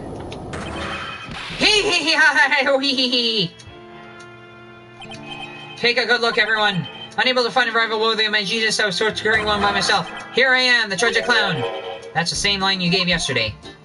Nope. But I think there's a little more meaning behind it this time. What the hell? What an awfully complicated incident. Kane Bullard was blackmailing Luke Atme, who in turn blackmailed Ron Delight. And upon killing his blackmailer, Luke Atme tried to frame Ron Delight. And he then claimed to be guilty as Master Mask in order to escape his true crime. And to do that, and to that end, he came up with this plan, to use this double jeopardy rule when making his alibi. At any rate, it would seem that we finally found the truth. Excuse me! I came perilously close to besmirching the record of an innocent young man. Besmirching him with the title of murder. Don't ignore me! Oh, I didn't realize you were there. Why wouldn't he be? About the verdict? I know. You never committed any murder. That's right. I'm so glad you understand that, but I'm really Master Mask. Huh? So thanks to the trial yesterday, I'm innocent now, right? What was it you said? Double jeopardy? Now that you mention it, I've been careless. Careless? What do you think, Mia? As the defendant says, the rule of double jeopardy is absolute. A defendant can never be tried twice for a crime in which she was found innocent. Then, Master Mask is really innocent? It would seem so for now. For now! Now then, this court finds the defendant not guilty! Oh!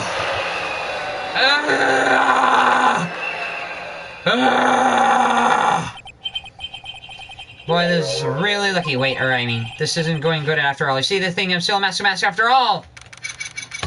October 14, 3:35 p.m. District Court. Defendant, live in our... You did it! Phoenix, thanks, Mia. It's been a long time, hasn't it? Yeah, it's because mine doesn't call me out much these days. Oh, I'm just joking, Phoenix. Don't take everything so seriously. But on the other hand, Maya, she seems a bit torn these days. You mean about becoming the master of the crying school? Channeling school? Becoming the master means saying goodbye to our mother. Misty Faye, right? Watching over her, will you, Phoenix? Of course! Well then, see you around! Mia. Ah! Mr. Wright! I don't know what to say. Congratulations, Mr. Delight. Thanks to you so much. No wait. Nothing really matters anymore, though now that's all happened. Come on, just be happy already. Maya, you've been cleared out of the murder charges and got off as Master Mask to boot. But, in exchange, I lost everything. Huh? What do you mean? Stealing the security information from KV Security, becoming Master Mask. I did it all for one reason, for her. You mean your wife, Desiree. She hates criminals more than anything. Come to think of it, she was once held hostage by some robbers, wasn't she? But you proved to be above that! She always said how she hated sneaky criminals. I knew that, but once I got fired from KB Security and lost all the money I had, she wouldn't have any more reason to stay with me. I thought she would leave me for sure. Well, I guess you're not the only person who's worried about people leaving you, Star. That's why you became Master Mask? Yes, but it's all over now. A broken bowl can never be put back together. Well, technically an urn can be put back together, so... yeah. That's not true, right, Nick? Right. Really? Can we put things back the way they were? You'll be fine, and Nick can prove it. I can? I can kind of wish you would check with me first. Mr. Light, even if the bowl is broken, there's always a way to put it back together.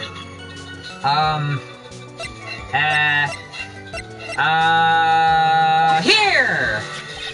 The sacred urn. Jessie was the one who found this. Desiree, your wife, she always believed in you, Ron. That's why you'll be fine. No, you don't have to worry about anything. Ah, there you are.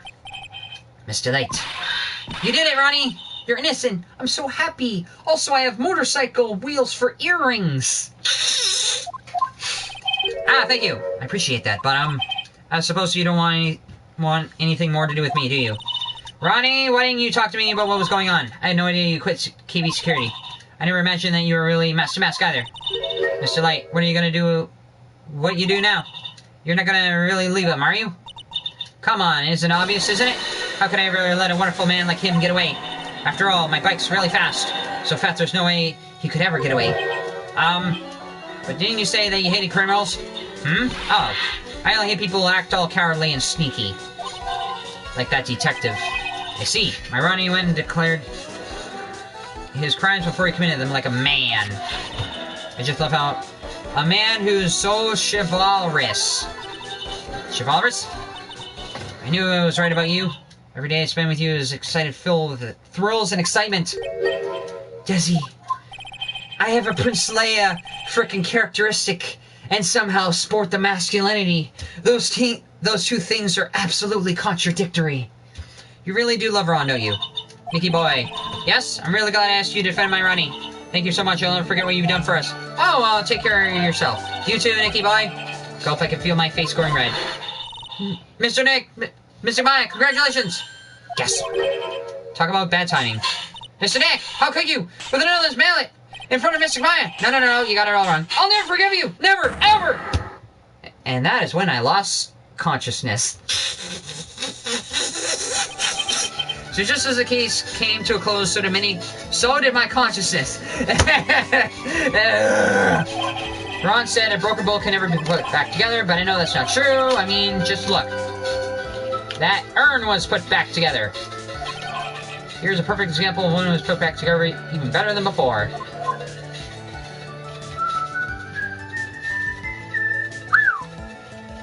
Episode 2, The Stolen Turnabout. The end. Yes! Stolen Turnabout, Bronze Trophy. A brand new episode has been added. Episode 3, Recipe for Turnabout.